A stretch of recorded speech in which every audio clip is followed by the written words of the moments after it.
जी doctor Jaswinder Kaur सहायक professor दशमेश Khalsa college Zirakpur कि वो आन के साडे नाल संबोधित होण।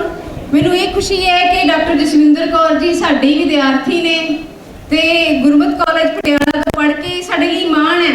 मैं तां इन्हां तो बहुत जूनीयर हाँ, मेरे सीनियर ने ते बच्चियां नूं सिੱਖੀ नाल सिੱਖੀ जीवन जाच नाल जोड़ रहे ने ते मैं इन्हां नूं जी आयां भी आखांगी कि कल तो साडे विच इह हाज़र ने ते हुण साडे नाल इह दो शब्द जिहड़े सांझे करनगे डॉक्टर जसविंदर कौर जी। नूं बहुत ही खुशी हुंदी है जदों गुरमत कॉलेज तो सुनेहा जांदा है कि इस कॉलेज दे विच अजिही गुरु साहब दी बख्शिश किरपा कि इत्थे आउण नूं सदा ही मन है जिहड़ा ओह लोचदा रहिंदा। हुण मैं बहुता समा ना लवां, इत्थे गुरु ग्रंथ साहब यूनीवर्सिटी के वाइस चांसलर भी बैठे हैं।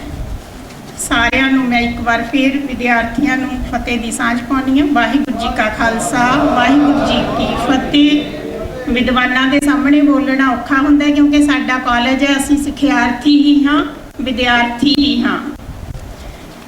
तो मैं गल करना चाहूँगी अपने जिहड़े पुरातन स्रोत नेगे उन्हां दे विच श्री गुरु प्रताप सूरज ग्रंथ तुसीं सुनिया होना।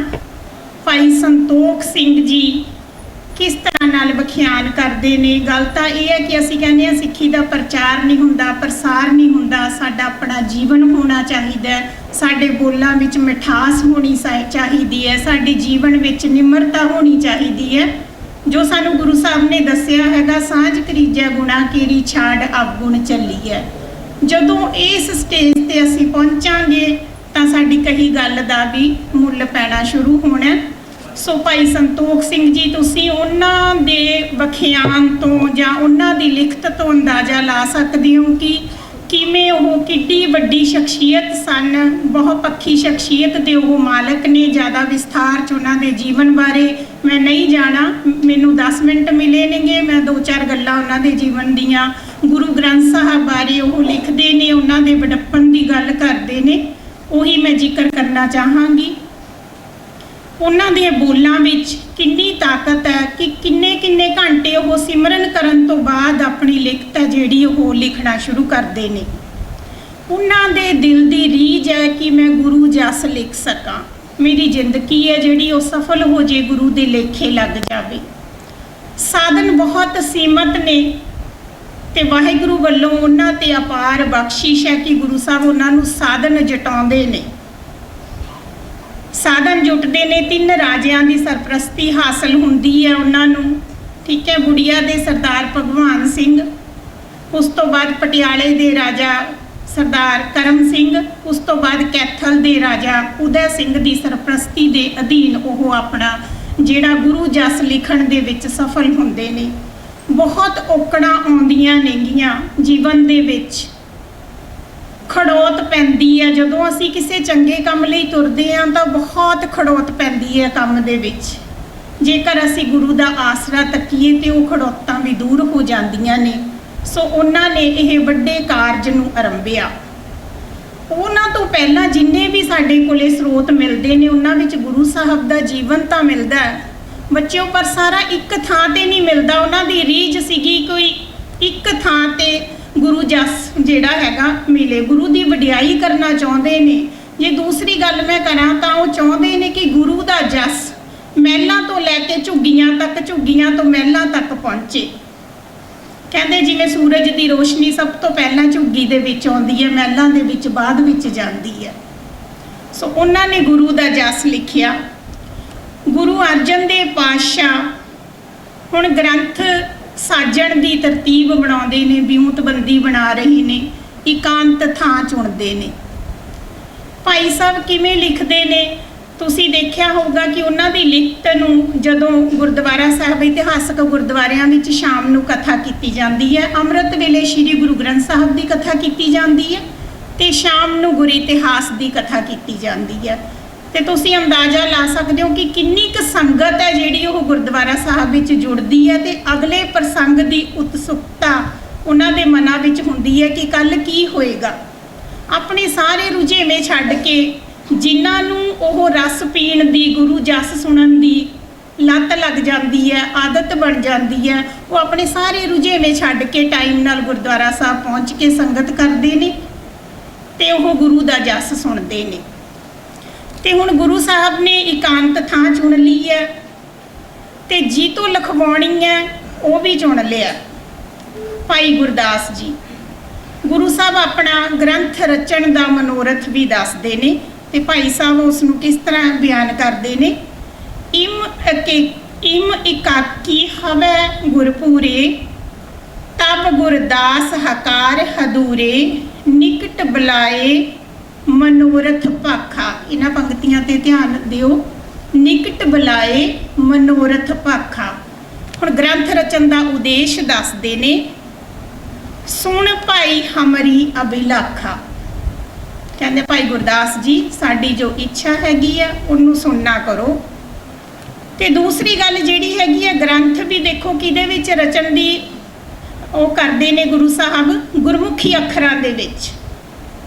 ਤੇ ਇਹ ਗੁਰਮੁਖੀ ਅੱਖਰ ਪਹਿਲਾਂ ਹੀ ਗੁਰੂ ਨਾਨਕ ਦੇਵ ਪਾਤਸ਼ਾਹ ਨੇ ਰਚੇ ਨੇਗੇ। ਉਹਨਾਂ ਨੂੰ ਮਾਣ ਹੋਰ ਵੀ ਜ਼ਿਆਦਾ, ਉਹਨਾਂ ਨੂੰ ਸਰਵ ਵਿਆਪਕ ਹੈ ਜਿਹੜਾ ਉਹ ਬਣਾ ਦਿੱਤਾ। ਸ਼੍ਰੀ ਨਾਨਕ ਪੱਟੀ ਜੋ ਬਣਾਈ, 35 ਅੱਖਰ ਕਰੇ ਸੁਹਾਈ। ਉਸ 35 ਅੱਖਰੀ ਦੇ ਵਿੱਚ ਜਿਹੜਾ ਗੁਰੂ ਗ੍ਰੰਥ ਸਾਹਿਬ ਦੀ ਜਿਹੜੀ ਸੰਪੂਰਨਤਾ ਗੁਰੂ ਸਾਹਿਬ ਕਰਦੇ ਨੇ। ਤਿੰਨ ਮੈਂ ਲਿਖੋ ਸਰਬ ਗੁਰਬਾਨੀ, ਪਨਵੈ ਵਿਖੈ ਸੁਖੈਨ ਮਹਾਨੀ। ਸ਼ਬਦਾਂ ਦੇ ਵਿੱਚ ਕਿੰਨਾ ਰਸ ਹੈ, ਬਾਰ-ਬਾਰ ਧਿਆਨ ਦੇ ਨਾਲ ਜੇ ਅਸੀਂ ਪੜ੍ਹੀਏ। ਅੱਜ ਕੱਲ੍ਹ ਬਹੁਤ ਵੱਡਾ ਵਿਦਵਾਨ ਵੀ ਅਜਿਹੀ ਕਵਿਤਾ ਲਿਖਣ ਦੇ ਸਮਰੱਥ ਨਹੀਂ ਹੈ। ਆਪਾਂ ਕਹਿੰਦੇ ਹਾਂ ਨਾ ਇਕੱਲਾ ਕਿਤਾਬੀ ਗਿਆਨ ਨਹੀਂ, ਅਧਿਆਤਮਕ ਗਿਆਨ ਦੁਆਰਾ ਰਚੀ ਗਈ ਚੀਜ਼ ਹੈ। ਭਾਈ ਸਾਹਿਬ ਦਾ ਅਧਿਆਤਮਕ ਜੀਵਨ ਬਹੁਤ ਉੱਚਾ ਸੀਗਾ, ਜਿਹਦੇ ਵਿੱਚ ਉਹਨਾਂ ਨੇ ਇਹ ਕਵਿਤਾ ਰਚੀ ਹੈ। ਭਗਤੀ ਤੇ ਸ਼ਕਤੀ, ਠੀਕ ਹੈ, ਉਹਦਾ ਗਿਆਨ ਹੈ, ਉਹਨਾਂ ਦਾ ਆਪਣਾ ਗਿਆਨ ਹੈ, ਅਨੁਭਵੀ ਗਿਆਨ। ਪਰਮਾਤਮਾ ਵਿੱਚ ਲਿਵ ਜੋੜਨ ਤੋਂ ਬਾਅਦ ਲਿਖਦੇ ਸੀ ਤੇ ਕਹਿੰਦੇ ਸੀ ਦੋ ਉਹਨਾਂ ਕੋਲੇ ਚਿਮਟੀਆਂ ਹੁੰਦੀਆਂ ਸੀਗੀਆਂ, ਪੱਥਰ ਦੀਆਂ ਕਹਿ ਲਓ, ਜਾਂ ਉਹ ਉਹਨਾਂ ਨੂੰ ਵਜਾਇਆ ਕਰਦੇ ਸੀ ਤਾਲ ਤੇ। ਉਹਨਾਂ ਦੇ ਨਾਲ ਭਾਈ ਸਾਹਿਬ ਨੂੰ 4 ਲਿਖਾਰੀ ਮਿਲੇ ਹੋਏ ਸੀਗੇ। ਐਡਾ ਵੱਡਾ ਕੰਮ ਕਰਨ ਲਈ ਕੈਥਲਪਤੀ ਨੇ ਉਹਨਾਂ ਨੂੰ 4 ਲਿਖਾਰੀ ਦਿੱਤੇ ਸੀ। ਜਿਹੜਾ ਵਿੱਚ ਬੱਚਿਆਂ ਦੇ ਮਨਾਂ 'ਚ ਸਵਾਲ ਵੀ ਹੋਣਗੇ, ਇਹਦੇ ਵਿੱਚ ਮਿਥਿਹਾਸ ਵੀ ਹੈ, ਇਹਦੇ ਵਿੱਚ ਜੇ ਵੀ ਹੈ, ਪਰ ਮੈਂ ਕਿਹਾ ਪਹਿਲਾਂ ਹੀ ਬਿਰਤੀ ਆਪਣੀ ਬਣਾਉਣੀ ਹੈ ਹੰਸ ਵਾਲੀ। ਕਿਸੇ ਗ੍ਰੰਥ ਪੁਰਾਤਨ ਨੂੰ ਪੜ੍ਹਨਾ ਹੈ ਨਾ ਤਾਂ ਬਗਲੇ ਦੀ ਬਿਰਤੀ ਛੱਡ ਕੇ ਹੰਸ ਦੀ ਬਿਰਤੀ ਬਣਾਓ। ਬੀਬੀ ਮਨਜੀਤ ਕੌਰ ਜੀ, ਪ੍ਰਿੰਸੀਪਲ ਸ਼ਹੀਦ ਸਿੱਖ ਮਿਸ਼ਨਰੀ ਕਾਲਜ। ਗੁਰਮਤਿ ਕਾਲਜ ਵਿੱਚ ਜੋ ਅਸੀਂ ਵਿਦਿਆਰਥੀ ਜੀਵਨ ਬਤੀਤ ਕੀਤਾ ਹੈ, ਜਦੋਂ ਘਰ ਤੋਂ ਤੁਰੀਦਾ ਹੈ, ਬੁਲਾਵਾ ਆਉਂਦਾ ਹੈ ਤੇ ਘਰੋਂ ਤੁਰਨ ਦੀਆਂ ਤਿਆਰੀਆਂ ਕਰਦੇ ਆ, ਪਿਛੋਕੜ ਸਾਰਾ ਅੱਖਾਂ ਦੇ ਅੱਗੇ ਆ ਜਾਂਦਾ ਹੈ। ਮੇਰੇ ਸਤਿਕਾਰਯੋਗ ਉਸਤਾਦ ਸਾਹਿਬਾਨ ਦੀਆਂ ਤਸਵੀਰਾਂ ਸਾਕਸ਼ਾਤ ਸਾਹਮਣੇ ਲੱਗੀਆਂ ਨੇ। ਪ੍ਰਿੰਸੀਪਲ ਸਰਦਾਰ Jagjit Singh ji, principal madam Kulwant Kaur ji, principal ਸਰਦਾਰ ਸਵੰਜੀਤ ਸਿੰਘ ਜੀ, ਡਾਕਟਰ ਬਿਕਰਮ ਸਿੰਘ ਜੀ ਅਤੇ ਉਹਨਾਂ ਤੋਂ ਇਲਾਵਾ ਪ੍ਰੋਫੈਸਰ ਜਸਬੀਰ ਸਿੰਘ ਜੀ, ਮੈਡਮ ਬ੍ਰਿਜਿੰਦਰ ਕੌਰ। ਇਹ ਸਾਡੇ ਉਹ ਗੁਰੂ ਉਸਤਾਦ ਨੇ ਜਿਨ੍ਹਾਂ ਨੇ ਸਾਨੂੰ ਰਿੜਤਾ ਸਿਖਾਇਆ। ਬੇਟਾ ਜਦੋਂ ਤੁਸੀਂ ਬੈਠੇ ਹੋ ਨਾ, ਫਿਰ ਐਬਸੈਂਟ ਮਾਈਂਡ ਨਾ ਹੋਵੋ। ਜਦੋਂ ਤੁਹਾਨੂੰ ਸਮਾਂ ਮਿਲਿਆ ਆਪਣੇ ਅਕੀਦੇ ਨਾਲ ਜੁੜਨ ਦਾ ਤੇ ਫਿਰ ਉਹਦੇ ਨਾਲ ਜੁੜੋ। ਵੇਖੋ 2 ਤਰ੍ਹਾਂ ਦੇ ਲੋਕ ਨੇ ਜੋ ਇਸ ਦੁਨੀਆ ਦੇ ਉੱਤੇ ਵਪਾਰ ਕਰਨ ਲਈ ਆਉਂਦੇ ਨੇ। ਕੁਝ ਉਹ ਨੇ ਜਿਹੜਾ ਆਪਣਾ ਸਮਾਂ ਸਾਂਭਦੇ ਨੇ। 10 ਰੁਪਏ ਦਾ ਸਮਾਂ ਮਿਲਿਆ ਤੇ ਖੱਟੀ ਕਰਦੇ ਨੇ 10,000 ਦੀ। ਕੁਝ ਉਹ ਨੇ ਜਿਨ੍ਹਾਂ ਨੂੰ 10 ਮਿੰਟ ਦਾ ਸਮਾਂ ਮਿਲਿਆ 10 ਰੁਪਏ ਦਾ ਤੇ ਨੁਕਸਾਨ ਕਰਦੇ ਨੇ 10 ਲੱਖ ਦਾ। ਇਸ ਕਰਕੇ ਜਿਹੜਾ ਸਮਾਂ ਹੈ ਉਸ ਨੂੰ ਵਿਅਰਥ ਨਹੀਂ ਗਵਾਉਣਾ। ਜਿਹੜਾ ਸਮੇਂ ਦੀ ਕਦਰ ਕਰਦਾ ਹੈ ਤੇ ਸਮਾਂ ਉਹਦੀ ਕਦਰ ਕਰਦਾ, ਇਹ ਗੱਲ ਨੂੰ ਨੋਟ ਕਰਨਾ। ਤੇ ਮੈਨੂੰ ਆਸ ਹੈ ਕਿ ਤੁਸੀਂ ਧਿਆਨ ਨਾਲ ਸੁਣੋਗੇ, ਸਾਵਧਾਨ ਹੋਵੋਗੇ। ਜਿਹੜੇ ਗੁਰੂ ਸ਼ਬਦ ਹੈ, ਉਸਤਾਦ ਸ਼ਬਦ ਹੈ, ਉਹ ਹੈ ਜਿਹੜੀ ਤੁਹਾਡੀ ਘਾੜਤ ਕੱਢਦਾ ਹੈ। ਇਥੋਂ ਦੇ ਉਸਤਾਦ ਸਾਹਿਬਾਨ ਨੂੰ ਵੀ ਕੋਟ ਨਮਸਕਾਰ ਹੈ। ਬਾਬਾ ਜੱਸਾ ਸਿੰਘ ਦੇ ਡੇਰੇ ਦੀ ਇਸ ਪਾਵਨ ਭੂਮੀ ਦੇ ਕਣ-ਕਣ ਨੂੰ ਸਿਰ ਝੁਕਾ ਕੇ ਦੋਵੇਂ ਹੱਥ ਜੋੜ ਕੇ ਕੋਟ ਨਮਸਕਾਰ ਹੈ, ਕਿਉਂਕਿ ਇਹਨੇ ਜੀਣਾ ਸਿਖਾਇਆ ਹੈ। ਇਹਨੇ ਆਪ ਸਿੱਖ ਬਣਨਾ ਸਿਖਾਇਆ ਤੇ ਸਿੱਖੀ ਦੀ ਮਹਿਕ ਖਿਲਾਰਨ ਦੀ ਜਾਚ ਸਾਨੂੰ ਦੱਸੀ ਹੈ। ਮੇਰੇ ਪਿਆਰੇ ਬੱਚਿਓ, ਇੱਕ ਗੱਲ ਜਿਹੜੀ ਹੈ ਕਿ ਜਿਹੜੀ ਸਾਡੀ ਸ਼ਖਸੀਅਤ ਹੈ, ਜਿਹੜੀ ਸਾਡੀ ਰਹਿਣੀ ਹੈ, ਉਹ ਸਾਡੀ ਸ਼ਖਸੀਅਤ ਦਾ ਜਿਹੜਾ ਅੰਦਰੂਨੀ ਪਾਰਟ ਹੈ। ਦੋ ਤਰ੍ਹਾਂ ਦਾ ਸਾਡਾ ਸਰੀਰ ਹੈ। ਮੈਂ ਸਵਾਲ ਪੁੱਛਾਂਗੀ, ਜਵਾਬ ਤੁਸੀਂ ਦੇਣਾ। ਹਾਂਜੀ, ਨੰਬਰ 1 ਸਰੀਰ ਕਿਹੜਾ? ਤੁਸੀਂ ਨਹੀਂ ਬੋਲੋਗੇ, ਮਿਸ਼ਨਰੀ ਕਾਲਜ ਦੇ ਵਿਦਿਆਰਥੀ ਨਹੀਂ ਬੋਲਣਗੇ, ਇੱਧਰ ਵਾਲੇ ਬੱਚੇ ਬੋਲਣਗੇ। ਹਾਂਜੀ, ਸਰੀਰ ਦੇ ਦੋ ਭਾਗ ਨੇ। ਪਹਿਲਾ ਕਿਹੜਾ? ਸ਼ਾਬਾਸ਼, ਜਵਾਬ ਦਿਓ ਬੇਟਾ। ਹਾਂਜੀ, ਸ਼ਾਬਾਸ਼, ਬੋਲੋ। ਪਹਿਲਾ ਭਾਗ ਕਿਹੜਾ ਹੈ? ਪਹਿਲਾ ਹੈ ਤੁਹਾਡਾ ਸਰੀਰ, ਦੂਜਾ ਕਿਹੜਾ ਹੈ? ਮਨ। ਦੋ ਤਰ੍ਹਾਂ ਦੇ ਸਰੀਰ ਨੇ। ਪਹਿਲਾ ਸਾਡਾ ਬੁੱਧ ਹੈ, ਸਾਡਾ ਆਕਾਰ ਹੈ। ਦੂਜਾ ਹੈਗਾ ਮਨ। ਜਿਹੜਾ ਸਦੀਵੀ ਹੈ ਦੋਵਾਂ ਚੋਂ, ਉਹ ਕਿਹੜਾ ਹੈ? ਪਹਿਲਾ ਕਿ ਦੂਜਾ? ਹਾਂਜੀ, ਆਵਾਜ਼ ਨਹੀਂ ਆਈ, ਮੈਨੂੰ ਉੱਚੀ ਸੁਣਦਾ ਹੈ। ਪਹਿਲਾ ਕਿ ਦੂਜਾ? ਸ਼ਾਬਾਸ਼, ਦੂਜਾ। ਹੁਣ ਅਗਲਾ ਸਵਾਲ ਹੈ ਕਿ ਸਾਡੀ ਸ਼ਖਸੀਅਤ ਦੀ ਅਸੀਂ ਘਾੜਤ ਘੜਨੀ ਹੈ। ਸਰੀਰ ਨੂੰ ਸਵਾਰਾਂਗੇ, ਪਹਿਲੇ ਨੂੰ ਸਵਾਰਾਂਗੇ ਕਿ ਦੂਜੇ ਨੂੰ ਸਵਾਰਾਂਗੇ? ਉੱਚੀ ਬੋਲੋ। ਦੂਜੇ ਨੂੰ। ਖੁਰਾਕ ਚਾਹੀਦੀ ਹੈ ਪਹਿਲੇ ਨੂੰ ਵੀ ਤੇ ਦੂਜੇ ਨੂੰ ਵੀ। ਪਹਿਲੇ ਨੂੰ ਖੁਰਾਕ ਅਸੀਂ ਦੇ ਦਿੱਤੀ, ਸਵੇਰੇ ਵੀ ਦਿੱਤੀ, ਹੁਣ ਵੀ ਦਿੱਤੀ। ਦੂਜੇ ਨੂੰ ਕੀ ਦਿੱਤਾ? ਮੈਂ ਇੱਕ ਸ਼ਬਦ ਬੋਲਦੀ ਹਾਂ, ਇੱਕ 3 ਅੱਖਰ ਨੇ, ਬਸ 3 ਅੱਖਰ ਨੇ, ਉਸ ਤੋਂ ਵੱਧ ਨਹੀਂ। ਸ਼ਬਦ ਘਬਰਾ ਨਾ ਜਾਇਓ, ਬਹੁਤਾ ਲੰਬਾ ਨਹੀਂ ਹੈ। ਇੱਕ ਵਾਰ ਬੋਲਣਾ ਹੈ ਅੱਖਾਂ ਖੋਲ ਕੇ, 2 ਵਾਰ ਬੋਲਣਾ ਹੈ ਅੱਖਾਂ ਬੰਦ ਕਰਕੇ। ਦੋ ਸਰੀਰ ਨੇ ਨਾ, ਤੇ ਦੋਵਾਂ ਦੀ ਗੱਲ ਕਰਨੀ ਹੈ। ਮੈਨੂੰ ਇਹਨਾਂ ਨੇ ਵਿਸ਼ਾ ਕੋਈ ਨਹੀਂ ਸੀ ਦਿੱਤਾ ਹੋਇਆ, ਆਪਣੇ ਵੱਲੋਂ ਹੀ ਬੋਲੀ ਜਾ ਰਹੀ ਹੈ। ਠੀਕ ਹੈ, ਬੋਲੋ। ਸਾਰਿਆਂ ਨੇ ਬੋਲਣਾ ਹੈ, ਹੱਥ ਜੁੜੇ ਹੋਣ ਤਾਂ ਧਿਆਨ ਇਕਾਗਰ ਹੋਵੇ, ਕੁਰਸੀ ਨਾਲ ਪਿੱਠਾਂ ਨਾਲ ਜੁੜੀਆਂ ਹੋਣ। ਸਾਵਧਾਨ, ਇਕਾਗਰ ਚੀਤ। ਕੁਰਸੀ ਨਾਲ ਪਿੱਠਾਂ ਜੁੜੀਆਂ ਤੇ ਸੁਸਤੀ ਤੇ ਰੀੜ੍ਹ ਦੀ ਹੱਡੀ ਸਿੱਧੀ। ਇਹ ਸਾਡੇ ਡਾਕਟਰ ਵਿਕਰਮ ਸਿੰਘ ਹੋਣੀ ਸਾਨੂੰ ਕਹਿੰਦੇ ਹੁੰਦੇ ਸੀ, ਕਦੀ ਪਿੱਠ ਨਹੀਂ ਸੀ ਲਾਉਣ ਦਿੰਦੇ, ਨਾ ਕਦੀ ਟਾਈਮ ਵੇਖਣ ਦਿੰਦੇ ਸੀ। ਕਹਿੰਦੇ ਜੇ ਕਦੇ ਅਸੀਂ ਬਾਂਹ ਘੁਮਾ ਕੇ ਕਿਤੇ ਪੁੱਠੇ ਸਿੱਧਾ ਹੱਥ ਕਰਕੇ ਟਾਈਮ ਵੇਖ ਲਿਆ ਤੇ ਕਲਾਸ ਉੱਥੇ ਹੀ ਬੰਦ, ਵੀ ਤੁਹਾਡਾ ਧਿਆਨ ਨਹੀਂ ਹੈ ਮੇਰੇ ਵੱਲ। ਇਹ ਡਾਕਟਰ ਵਿਕਰਮ ਸਿੰਘ ਸਾਡੇ ਉਸਤਾਦ, ਉਹਨਾਂ ਕੋਲੋਂ ਅਸੀਂ ਇਹ ਸਿੱਖ ਲਈ ਹੈ ਜਿਹੜੀ ਅੱਜ ਤੁਹਾਡੇ ਉੱਤੇ ਅਪਲਾਈ ਕਰ ਰਹੇ ਹਾਂ। ਹਾਂਜੀ, ਸਾਵਧਾਨ ਹੋ ਗਏ? ਹੱਥ ਜੋੜ ਗਏ? ਅੱਖਾਂ ਖੋਲ ਕੇ ਬੋਲਣਾ ਹੈ, ਧੰਨ ਗੁਰੂ ਨਾਨਕ। ਇੱਕ ਵਾਰ ਫੇਰ, ਧੰਨ ਗੁਰੂ ਨਾਨਕ। ਹੁਣ ਅੱਖਾਂ ਬੰਦ ਕਰਕੇ ਬਿਨਾਂ ਜ਼ੁਬਾਨ ਤੋਂ ਬੋਲਣਾ ਹੈ 2 ਵਾਰ 3 ਵਾਰ। ਜਦੋਂ ਬੋਲੋ ਤੇ ਇੱਕ ਜੈਕਾਰਾ ਛੱਡ ਦਿਓ, ਫਿਰ ਮੈਂ ਆਪਣੀ ਗੱਲ ਅੱਗੇ ਕਰਾਂਗੀ। ਹੁਣ ਪਹਿਲਾਂ ਅੱਖਾਂ ਖੋਲ ਕੇ ਪਹਿਲੇ ਸਰੀਰ ਦੀ ਗੱਲ ਹੈ, ਹੁਣ ਅੱਖਾਂ ਬੰਦ ਕਰਕੇ ਦੂਜੇ ਦੀ ਹੈ। ਤੇ ਤੁਸੀਂ ਜਪਣਾ ਹੈ ਧੰਨ ਗੁਰੂ ਨਾਨਕ। ਮੈਂ ਨਹੀਂ ਬੋਲਾਂਗੀ ਕਿਉਂਕਿ ਮੈਂ ਵੀ ਤੁਹਾਡੀ ਸੰਗਤ ਕਰਨੀ ਹੈ।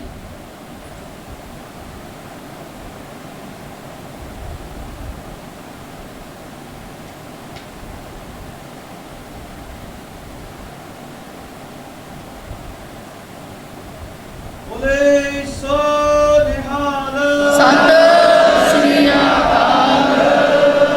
ਹੁਣ ਬੇਟਾ ਮੈਨੂੰ ਜਵਾਬ ਦੇਣਾ ਕਿ ਜਿਹੜਾ ਪਹਿਲਾ ਭੋਜਨ ਛਕਿਆ ਹੈ ਉਹ ਖਾਣ ਦਾ ਛਕਿਆ ਹੈ, ਪ੍ਰਸ਼ਾਦੇ ਦਾ। ਜਿਹੜਾ ਹੁਣ ਛਕਿਆ ਹੈ ਬਿਨਾਂ ਜ਼ੁਬਾਨ ਤੋਂ, ਬਿਨਾਂ ਜੇਬਾਂ ਤੋਂ, ਕੁਝ ਮਹਿਸੂਸ ਹੋਇਆ? ਹਾਂਜੀ, ਕੁਝ ਮਹਿਸੂਸ ਹੋਇਆ? ਉਹ ਤੁਸੀਂ ਆਪਣੇ ਮਨ ਦੇ ਲਈ ਸਮਾਂ ਕੱਢਿਆ। ਜਿਹੜਾ ਸਾਡਾ ਸਰੀਰ ਹੈ ਬੇਟਾ, ਇਹ ਪਿੰਜਰ ਹੈ, ਇਹ ਇੱਕ ਘਰ ਹੈ ਜਿੱਥੇ ਅਸੀਂ ਕੁਝ ਸਮੇਂ ਲਈ ਟਿਕਣਾ ਹੈ। ਪਰ ਜਿਹੜਾ ਸਾਡਾ ਮਨ ਹੈ ਉਹ ਡਰਾਈਵ ਕਰਦਾ ਹੈ। ਉਹਨੇ ਇਹ ਪਿੰਜਰ ਛੱਡ ਕੇ, ਇਹ ਘਰ ਛੱਡ ਕੇ, ਛਾਲ ਮਾਰ ਕੇ ਅਗਲੇ ਵਿੱਚ ਜਾ ਬੈਠਣਾ। ठीक है। जन्म जन्म की इस मन को मल लागी काला हुआ श्याम। ए 84 ਲੱਖ ਜੋਨ ਵਿੱਚ ਉੱਤਮ ਜਨਮ ਸੋ ਮਾਨਸ ਦੇਹੀ ਭਈ ਪ੍ਰਾਪਤ ਮਾਨੁਖ ਦੇਹੋਰੀਆ ਗੋਬਿੰਦ ਮਿਲਨ ਕੀ ਇਹ ਤੇਰੀ ਬਰੀਆ। ਅਗਲੀ ਤੁਕ ਤੁਸੀਂ ਬੋਲੋ ਹੁਣ। ਅਵਰ ਕਾਜ ਮਿਲ ਸਾਧ ਸੰਗਤ ਭਜ। ਹਾਂਜੀ शाबाश।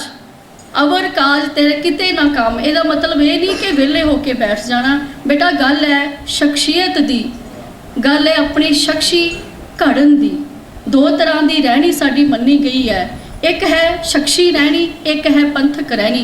तुहाडे कोल एक पेज है, उस पेज नूं डिवाइड करके लाइन मार लो। एक ते लिखो सचियार, दूजे पासे लिखो कुड़ियार। ठीक है जी, समझ लगी। ਇੱਕ ਪਾਸੇ ਲਿਖੋ ਸਚਿਆਰ, ਦੂਜੇ ਪਾਸੇ ਲਿਖੋ ਕੁੜਿਆਰ। ਤੁਹਾਡੇ ਹੀ ਸਵਾਲਾਂ ਦੇ ਜਵਾਬ ਤੁਸੀਂ ਉਹ ਦੇਣੇ ਆ। ਸਚਿਆਰ ਲਿਖ ਲਿਆ ਬੇਟਾ, ਲਿਖਿਆ ਨਹੀਂ। ਮੇਰੇ ਕੋਲ ਸਟੂਡੈਂਟ ਪੜ੍ਹਦੇ ਨੇ ਆ ਬੈਠੇ ਨੇ ਤੁਹਾਡੇ ਸਾਹਮਣੇ, ਅੱਖ ਬਾਜ ਵਾਲੀ ਹੁੰਦੀ ਹੈ ਬੇਟਾ ਸਾਡੀ। ਇੱਥੇ ਇੱਕ ਸਿੰਘ ਨੂੰ ਸ਼ੇਰ ਕਹਿੰਦੇ ਨੇ ਤੇ ਅਸੀਂ ਸੈਂਕੜੇ ਸ਼ੇਰ ਜਿਹੜੇ ਉਹ ਪਾਲਦੇ ਆ, ਪਰ ਰੱਖਣੇ ਪਿੰਜਰੇ 'ਚ ਪੈਂਦੇ ਨੇ ਕਿਉਂਕਿ ਪਿੰਜਰੇ ਤੋੜ ਕੇ ਭੱਜਣ ਦੀ ਆਦਤ ਹੈ। ਇਸ ਲਈ ਇਹਨਾਂ ਨੂੰ ਬਾਜ ਨੂੰ ਕੀਲਣਾ ਪੈਂਦਾ, ਫਿਰ ਹੱਥ ਤੇ ਆ ਕੇ ਬਹਿੰਦਾ ਤੇ ਸ਼ੇਰ ਨੂੰ ਸਿਖਲਾਈ ਦਈਏ ਤੇ ਫਿਰ ਪਿੰਜਰੇ 'ਚ ਪੈਂਦੇ ਨੇ, ਨਹੀਂ ਤੇ ਪਿੰਜਰੇ ਸਿਰਾਂ ਤੇ ਚੁੱਕ ਕੇ ਉੱਦਾਂ ਹੀ ਭੱਜ ਜਾਣ। ਇਸ ਕਰਕੇ ਜੋ ਕਿਹਾ ਹੈ ਉਹਨੂੰ ਕਰੋ, ਲਾਈਨ ਮਾਰ ਲਓ, ਲਿਖੋ ਸਚਿਆਰ। ਲਿਖ ਲਿਆ? ਜਿੰਨੇ ਨਹੀਂ ਲਿਖਿਆ ਹੱਥ ਖੜਾ ਕਰੋ। ਸ਼ਾਬਾਸ਼। ਨਹੀਂ ਲਿਖਿਆ ਬੇਟਾ, ਕਿਉਂ? ਕਾਗਜ਼ ਹੈ ਨਹੀਂ? ਕਾਗਜ਼ ਦਿਓ ਜੀ। ਹਾਂਜੀ, ਪਿੱਛੋਂ ਸਾਰੇ ਮੈਂ ਪੁੱਛ ਲੈਣਾ ਖੜੇ ਕਰਕੇ ਕਿ ਕੀ ਲਿਖਿਆ। ਪੁੱਤ ਯਾਦ ਕਰੋ। ਹਾਂਜੀ ਬੇਟਾ, ਇੱਕ ਪਾਸੇ ਗੁਰਮੁਖ ਹੈ। ਸੁਰਜੀਤ ਸਿੰਘ ਜਲਦੀ ਕਰੋ ਬੇਟਾ।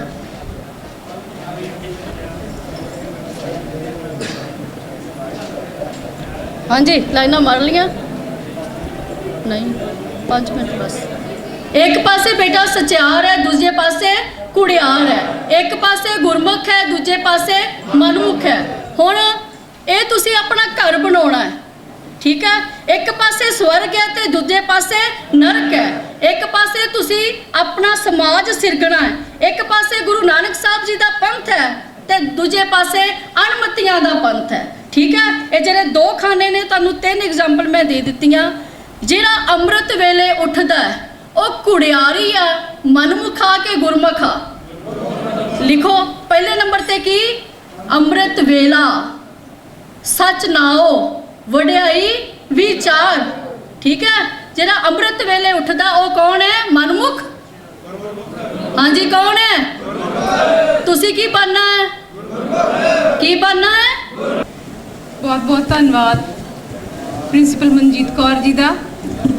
ਸਮੇਂ ਦੀ ਘਾਟ ਕਰਕੇ ਅਸੀਂ ਮਜਬੂਰ ਹਾਂ, ਨਹੀਂ ਤਾਂ ਮਨ ਕਰਦਾ ਸੀਗਾ ਹੋਰ ਗੱਲਾਂ ਸੁਣੀਆਂ ਜਾਣ। ਜਿੰਨੇ ਘੰਟੇ ਅੰਮ੍ਰਿਤਸਰ ਤੋਂ ਲੱਗਦੇ ਨਾ ਉਹਨੇ ਘੰਟੇ ਸਮਾਂ ਦਿਆ ਕਰੋ।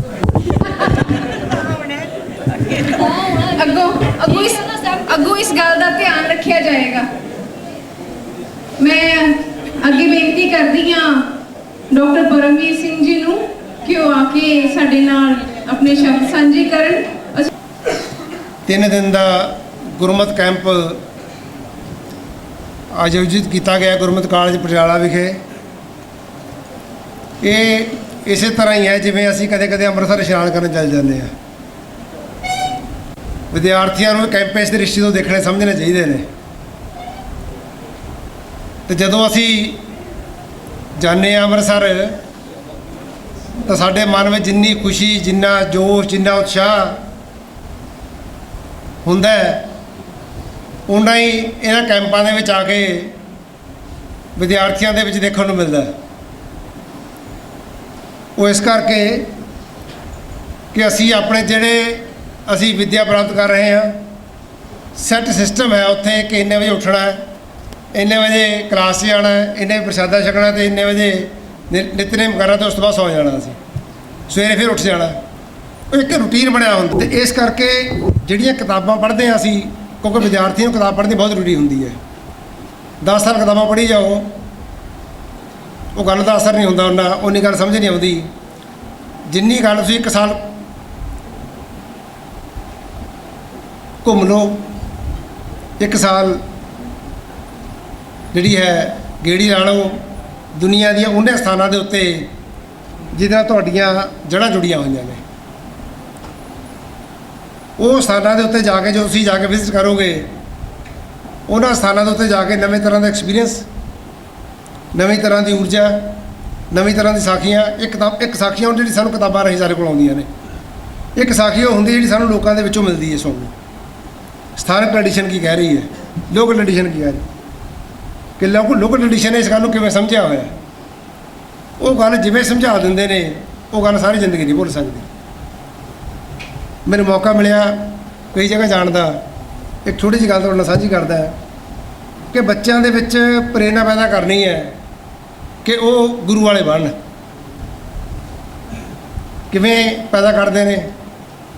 ਲੋਕਾਂ ਦੀਆਂ ਜੀਵਨ ਸਾਖੀਆਂ 'ਚੋਂ ਹੀ ਸਮਝਣ ਨੂੰ ਦਾ ਮੌਕਾ ਮਿਲਿਆ। ਬਿਹਾਰ ਦੇ ਵਿੱਚ ਜਾਣ ਦਾ ਮੌਕਾ ਮਿਲਿਆ। ਬਿਹਾਰ ਦੇ ਵਿੱਚ 3 ਗੱਲਾਂ ਮੈਨੂੰ ਬੜੀਆਂ ਅਪੀਲ ਕੀਤੀਆਂ ਉੱਥੇ। ਪਹਿਲੀ ਗੱਲ ਤਾਂ ਇਹ ਕਿ ਉਹ ਗੁਰੂ ਗ੍ਰੰਥ ਸਾਹਿਬ ਜੀ ਨੂੰ ਬੜੇ ਸਾਹਿਬ ਕਹਿੰਦੇ ਨੇ, ਕਿ ਗੁਰੂ ਗ੍ਰੰਥ ਸਾਹਿਬ ਬੜੇ ਸਾਹਿਬ ਨੇ, ਇਹਨਾਂ ਦੇ ਉੱਤੇ ਹੋਰ ਕੋਈ ਸਾਹਿਬ ਨਹੀਂ ਹੈ। ਇਸ ਕਰਕੇ ਜਦੋਂ ਵੀ ਕੋਈ ਕਾਰਜ ਕਰਨਾ ਹੈ ਤਾਂ ਬੜੇ ਸਾਹਿਬ ਦੀ ਆਗਿਆ ਨਾਲ ਕਰਨਾ ਹੈ। ਜੰਮਣਾ ਮਰਨਾ, ਦੁਕਾਨ ਖੋਲ੍ਹਣੀ, ਕਿਤੇ ਜਾਣਾ ਆਉਣਾ, ਕੁਝ ਵੀ ਕੰਮ ਕਰਨਾ, ਉਹ ਬੜੇ ਸਾਹਿਬ ਦੀ ਆਗਿਆ ਤੋਂ ਬਿਨਾਂ ਨਹੀਂ ਸੰਭਵ ਹੋ ਸਕਦਾ। ਦੂਜੀ ਗੱਲ, ਉਹ ਗੁਰੂ ਤੇਗ ਬਹਾਦਰ ਸਾਹਿਬ ਨੂੰ ਪਿਤਾ ਜੀ ਕਹਿੰਦੇ ਨੇ। ਸਾਡੀ ਦ੍ਰਿਸ਼ਟੀ 'ਚ ਕੀ ਹੈ, ਕੀ ਸਮਝਾਇਆ ਗਿਆ ਸਾਨੂੰ ਕਿ ਗੁਰੂ ਗੋਬਿੰਦ ਸਿੰਘ ਜੀ ਸਾਡੇ ਪਿਤਾ ਜੀ ਨੇ ਅਤੇ ਮਾਤਾ ਸਾਹਿਬ ਕੋਲ ਸਾਡੇ ਮਾਤਾ ਜੀ ਨੇ। ਉੱਥੋਂ ਦੇ ਲੋਕਾਂ ਨੇ ਗੁਰੂ ਗੋਬਿੰਦ ਸਿੰਘ ਬਾਲ ਰੂਪ 'ਚ ਦੇਖਿਆ ਹੋਇਆ। ਜਿੰਨੇ ਗੁਰਧਾਮ ਪਟਨਾ ਸਾਹਿਬ 'ਚ ਦੇਖਣ ਨੂੰ ਮਿਲਣਗੇ ਉਹ ਬਾਲ ਰੂਪ ਨੇ ਗੁਰੂ ਗੋਬਿੰਦ ਸਿੰਘ ਜੀ ਦੇ। ਗੋਬਿੰਦ ਘਾਟ ਹੈ, ਬਾਲ ਲੀਲਾ ਹੈ, ਗੁਰੂ ਕਾ ਬਾਗ ਹੈ। ਗੋਬਿੰਦ ਜਿੰਨੇ ਵੀ ਗੁਰਧਾਮ ਤੁਹਾਨੂੰ ਮਿਲਣਗੇ ਪਟਨਾ ਸਾਹਿਬ, ਉਹ ਸਾਰੇ ਗੁਰੂ ਗੋਬਿੰਦ ਸਿੰਘ ਜੀ ਦੇ ਬਾਲ ਰੂਪ ਦੇ ਜੋ ਕੌਤਕ ਨੇ ਉਹਨਾਂ ਨਾਲ ਜੁੜੇ ਹੋਏ ਨੇ। ਇਸ ਕਰਕੇ ਉਹ ਗੁਰੂ ਗੋਬਿੰਦ ਸਿੰਘ ਜੀ ਨੂੰ ਬਾਲ ਰੂਪ ਦੇ ਵਿੱਚ ਹੀ ਦੇਖਦੇ ਨੇ, ਸਮਝਦੇ ਨੇ, ਜਾਣਦੇ ਨੇ। ਉਹਨਾਂ ਨੇ ਗੁਰੂ ਤੇਗ ਬਹਾਦਰ ਸਾਹਿਬ ਪਿਤਾ ਜੀ ਨੇ, ਪਿਤਾ ਜੀ ਗੁਰੂ ਤੇਗ ਬਹਾਦਰ ਸਾਹਿਬ ਨੇ। ਮੈਂ ਗੁਰਦੁਆਰੇ 'ਚ ਇੱਕ ਬੈਠਾ ਤਾਂ ਉੱਥੇ ਇੱਕ ਮਾਤਾ ਜੀ ਬੈਠੇ ਸੇਵਾ ਕਰ ਰਹੇ ਸੀ। ਮੈਂ ਪ੍ਰਬੰਧਕ ਨੂੰ ਪੁੱਛਿਆ, ਮਾਤਾ ਜੀ ਕੱਲ੍ਹ ਵੀ ਬੈਠੇ ਸੀ, ਅੱਜ ਵੀ ਬੈਠੇ ਨੇ, ਇਹ ਕੌਣ ਨੇ? ਅਜੇ ਗੱਲ ਕਰ ਹੀ ਰਹੇ ਸੀ ਅਤੇ ਮਾਤਾ ਜੀ ਉੱਠ ਕੇ ਆ ਗਏ। ਕਹਿੰਦੀ ਮੇਰਾ ਨਾਮ ਊਸ਼ਾ ਦੇਵੀ ਹੈ, 65 ਸਾਲ ਮੇਰੀ ਉਮਰ ਹੈ, ਅਤੇ ਅਸੀਂ ਸਵੇਰੇ ਪਿਤਾ ਜੀ ਨੂੰ ਕੋਲ ਆ ਜਾਂਦੇ ਹਾਂ ਅਤੇ ਸ਼ਾਮ ਨੂੰ ਪਿਤਾ ਜੀ ਤੋਂ ਵਾਪਸ ਆਪਣੇ ਘਰ ਜਾਂਦੇ ਨੇ, ਸੌਣ ਲਈ ਘਰ ਜਾਂਦੇ ਸੀ। ਫਿਰ ਉਹ ਦੱਸਣ ਲੱਗ ਗਈ ਕਿ ਮੈਨੂੰ ਗੁਰੂ ਘਰ ਆਉਣ ਦੀ ਪ੍ਰੇਰਨਾ ਕਿਵੇਂ ਮਿਲੀ। ਕਹਿੰਦੇ ਛੋਟੇ ਛੋਟੇ ਬੱਚੇ ਸੀ ਅਸੀਂ, ਸਾਡੀ ਮਾਂ ਨੇ ਸਾਨੂੰ ਕਹਿਣਾ ਕਿ ਰਾਤ ਨੂੰ ਗੁਰੂ ਤੇਗ ਬਹਾਦਰ ਸਾਹਿਬ ਆਏ ਸੀ, ਤੁਹਾਨੂੰ ਗੁਰੂ ਤੇਗ ਬਹਾਦਰ ਸਾਹਿਬ ਦੇ ਘੋੜੇ ਦੀ ਆਵਾਜ਼ ਸੁਣੀ ਸੀ? ਅਸੀਂ ਕਿਹਾ ਸਾਨੂੰ ਤਾਂ ਸੁਣੀ ਨਹੀਂ ਹੈ। ਸਾਨੂੰ ਸਾਡੀ ਮਾਂ ਨੇ ਕਿਹਾ ਕਰਨਾ ਕਿ ਤੁਸੀਂ ਗੁਰਦੁਆਰਾ ਸਾਹਿਬ ਜਾਇਆ ਕਰੋ।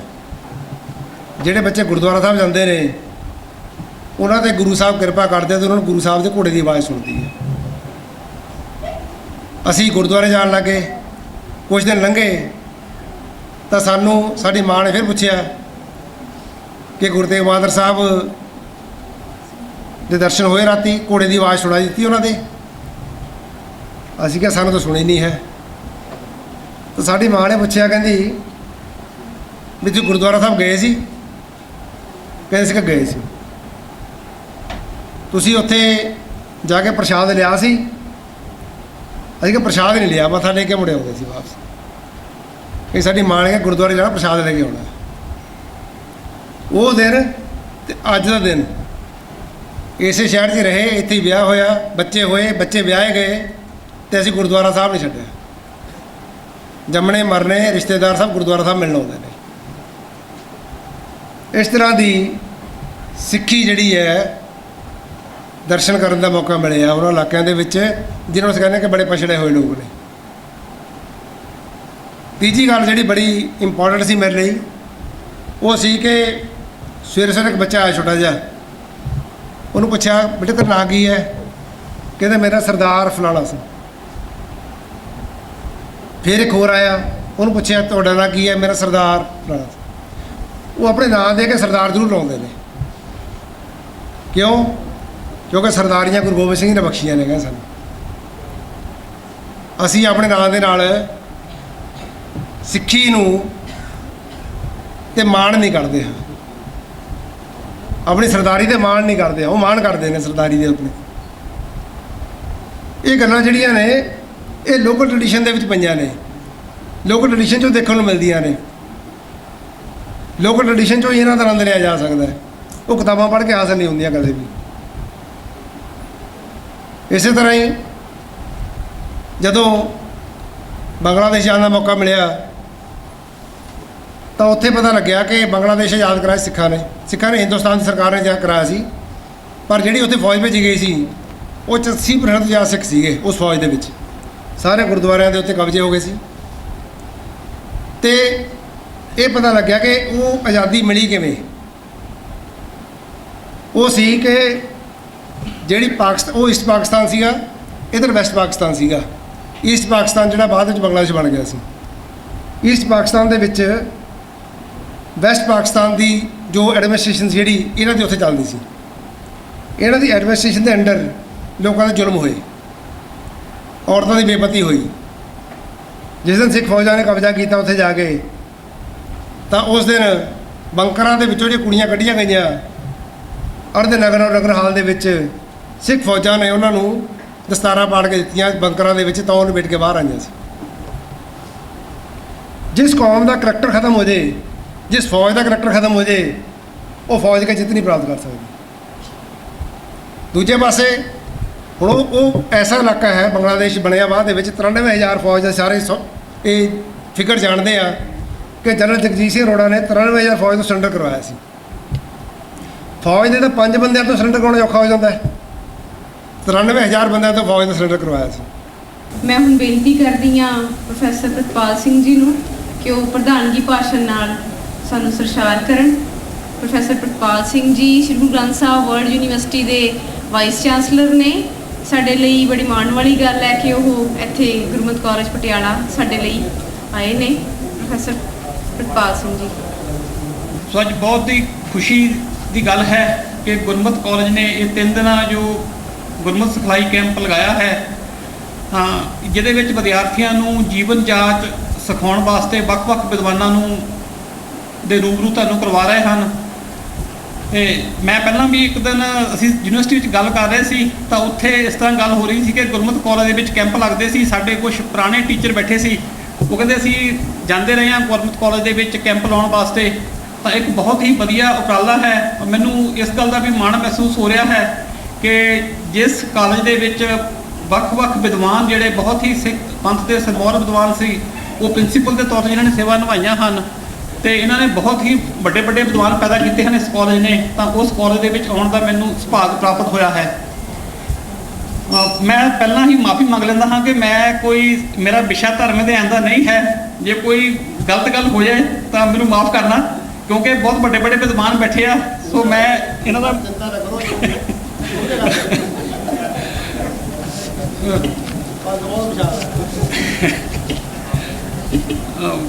ਸੋ ਸਭ ਤੋਂ ਪਹਿਲਾਂ ਡਾਕਟਰ ਜਸਵਿੰਦਰ ਕੌਰ ਜੀ ਨੇ ਕਵੀ ਸੰਤੋਖ ਸਿੰਘ ਜੀ ਦੇ ਹਵਾਲੇ ਨਾਲ ਸ਼੍ਰੀ ਗ੍ਰੰਥ ਸਾਹਿਬ ਜੀ ਦੀ ਸੰਪਾਦਨਾ ਬਾਰੇ ਆਪ ਜੀ ਨਾਲ ਬਹੁਤ ਵਧੀਆ ਵਿਚਾਰ ਸਾਂਝੇ ਕੀਤੇ ਹਨ।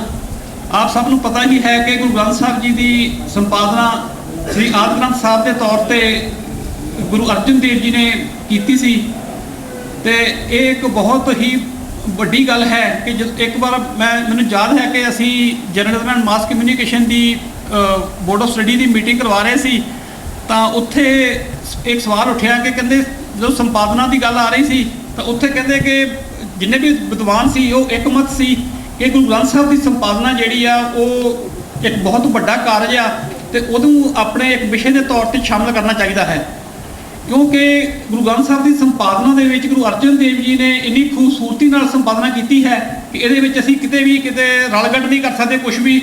ਹਰ ਇੱਕ ਤਰਤੀਬ ਜਿਹੜੀ ਆ ਬਹੁਤ ਹੀ ਖੂਬਸੂਰਤੀ ਨਾਲ ਤਿਆਰ ਕੀਤੀ ਆ ਤੇ ਦੁਨੀਆ ਦੇ ਵਿੱਚ ਸ਼ਾਇਦ ਹੀ ਕੋਈ ਐਸਾ ਐਡੀਟਰ ਹੋਵੇ ਜਿਹਨੇ ਇੰਨੀ ਖੂਬਸੂਰਤੀ ਦੇ ਨਾਲ ਜਿਹੜੀ ਆ ਕੋਈ ਤਰਤੀਬ ਤਿਆਰ ਕੀਤੀ ਹੋਵੇ।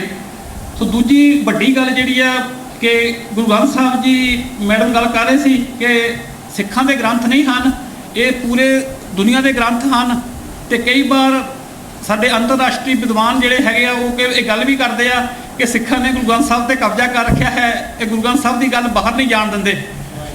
ਤਾਂ ਇਹ ਵੀ ਕਿਸੇ ਹੱਦ ਤੱਕ ਸੱਚਾਈ ਵੀ ਲੱਗਦੀ ਹੈ ਇਸ ਗੱਲ ਦੇ ਵਿੱਚ ਕਿ ਅਸੀਂ ਗੁਰੂ ਗ੍ਰੰਥ ਸਾਹਿਬ ਜੀ ਦੀ ਵਿਚਾਰਧਾਰਾ ਨੂੰ ਜੋ ਕਿ ਇੰਨੀ ਵਿਸ਼ਾਲ ਹੈ ਉਸ ਪੱਧਰ ਤੱਕ ਨਹੀਂ ਲੈ ਕੇ ਜਾ ਸਕੇ ਜਿਸ ਪੱਧਰ ਤੱਕ ਇਹ ਜਾਣੀ ਚਾਹੀਦੀ ਸੀ, ਕਿਉਂਕਿ ਗੁਰੂ ਗ੍ਰੰਥ ਸਾਹਿਬ ਜੀ ਕਿਸੇ ਇੱਕ ਧਰਮ ਦੀ ਇੱਕ ਫਿਰਕੇ ਦੀ ਗੱਲ ਨਹੀਂ ਕਰਦੇ, ਉਹ ਪੂਰੀ ਮਾਨਵਤਾ ਦੀ ਗੱਲ ਕਰਦੇ ਆ। ਤਾਂ ਉਹ ਗੱਲ ਜਿਹੜੀ ਆ ਦੁਨੀਆ ਦੇ ਵਿੱਚ ਜਾਣੀ ਬਹੁਤ ਜ਼ਰੂਰੀ ਹੈ। ਤਾਂ ਕਈ ਵਿਦਵਾਨਾਂ ਨੇ ਤਾਂ ਇੱਥੋਂ ਤੱਕ ਕਿਹਾ ਹੈ ਕਿ ਜੇ ਤੀਜੀ ਵਿਸ਼ਵ ਯੁੱਧ ਹੁੰਦਾ ਹੈ। ਜਿਸ ਤਰ੍ਹਾਂ ਹੁਣ ਅੱਜ ਕੱਲ੍ਹ ਸੰਭਾਵਨਾ ਬਣੀ ਹੋਈ ਹੈ ਰੂਸ ਤੇ ਯੂਕਰੇਨ ਦੀ ਲੜਾਈ ਦੇ ਦੌਰਾਨ, ਜੇ ਤੀਜਾ ਵਿਸ਼ਵ ਯੁੱਧ ਲੱਗਦਾ ਹੈ ਤਾਂ ਕਹਿੰਦੇ ਸ਼ਾਇਦ ਹੀ ਕੁਝ ਬੰਦੇ ਬਚਣਗੇ ਦੁਨੀਆ ਦੇ ਵਿੱਚ, ਔਰ ਜਿਹੜੇ ਬਚਣਗੇ ਉਹਨਾਂ ਵਾਸਤੇ ਗੁਰੂ ਗ੍ਰੰਥ ਸਾਹਿਬ ਜੀ ਹੀ ਇੱਕ ਐਸੇ ਗ੍ਰੰਥ ਹਨ ਜਿਹੜੇ ਉਹਨਾਂ ਨੂੰ ਅਗਵਾਈ ਦੇ ਸਕਣਗੇ।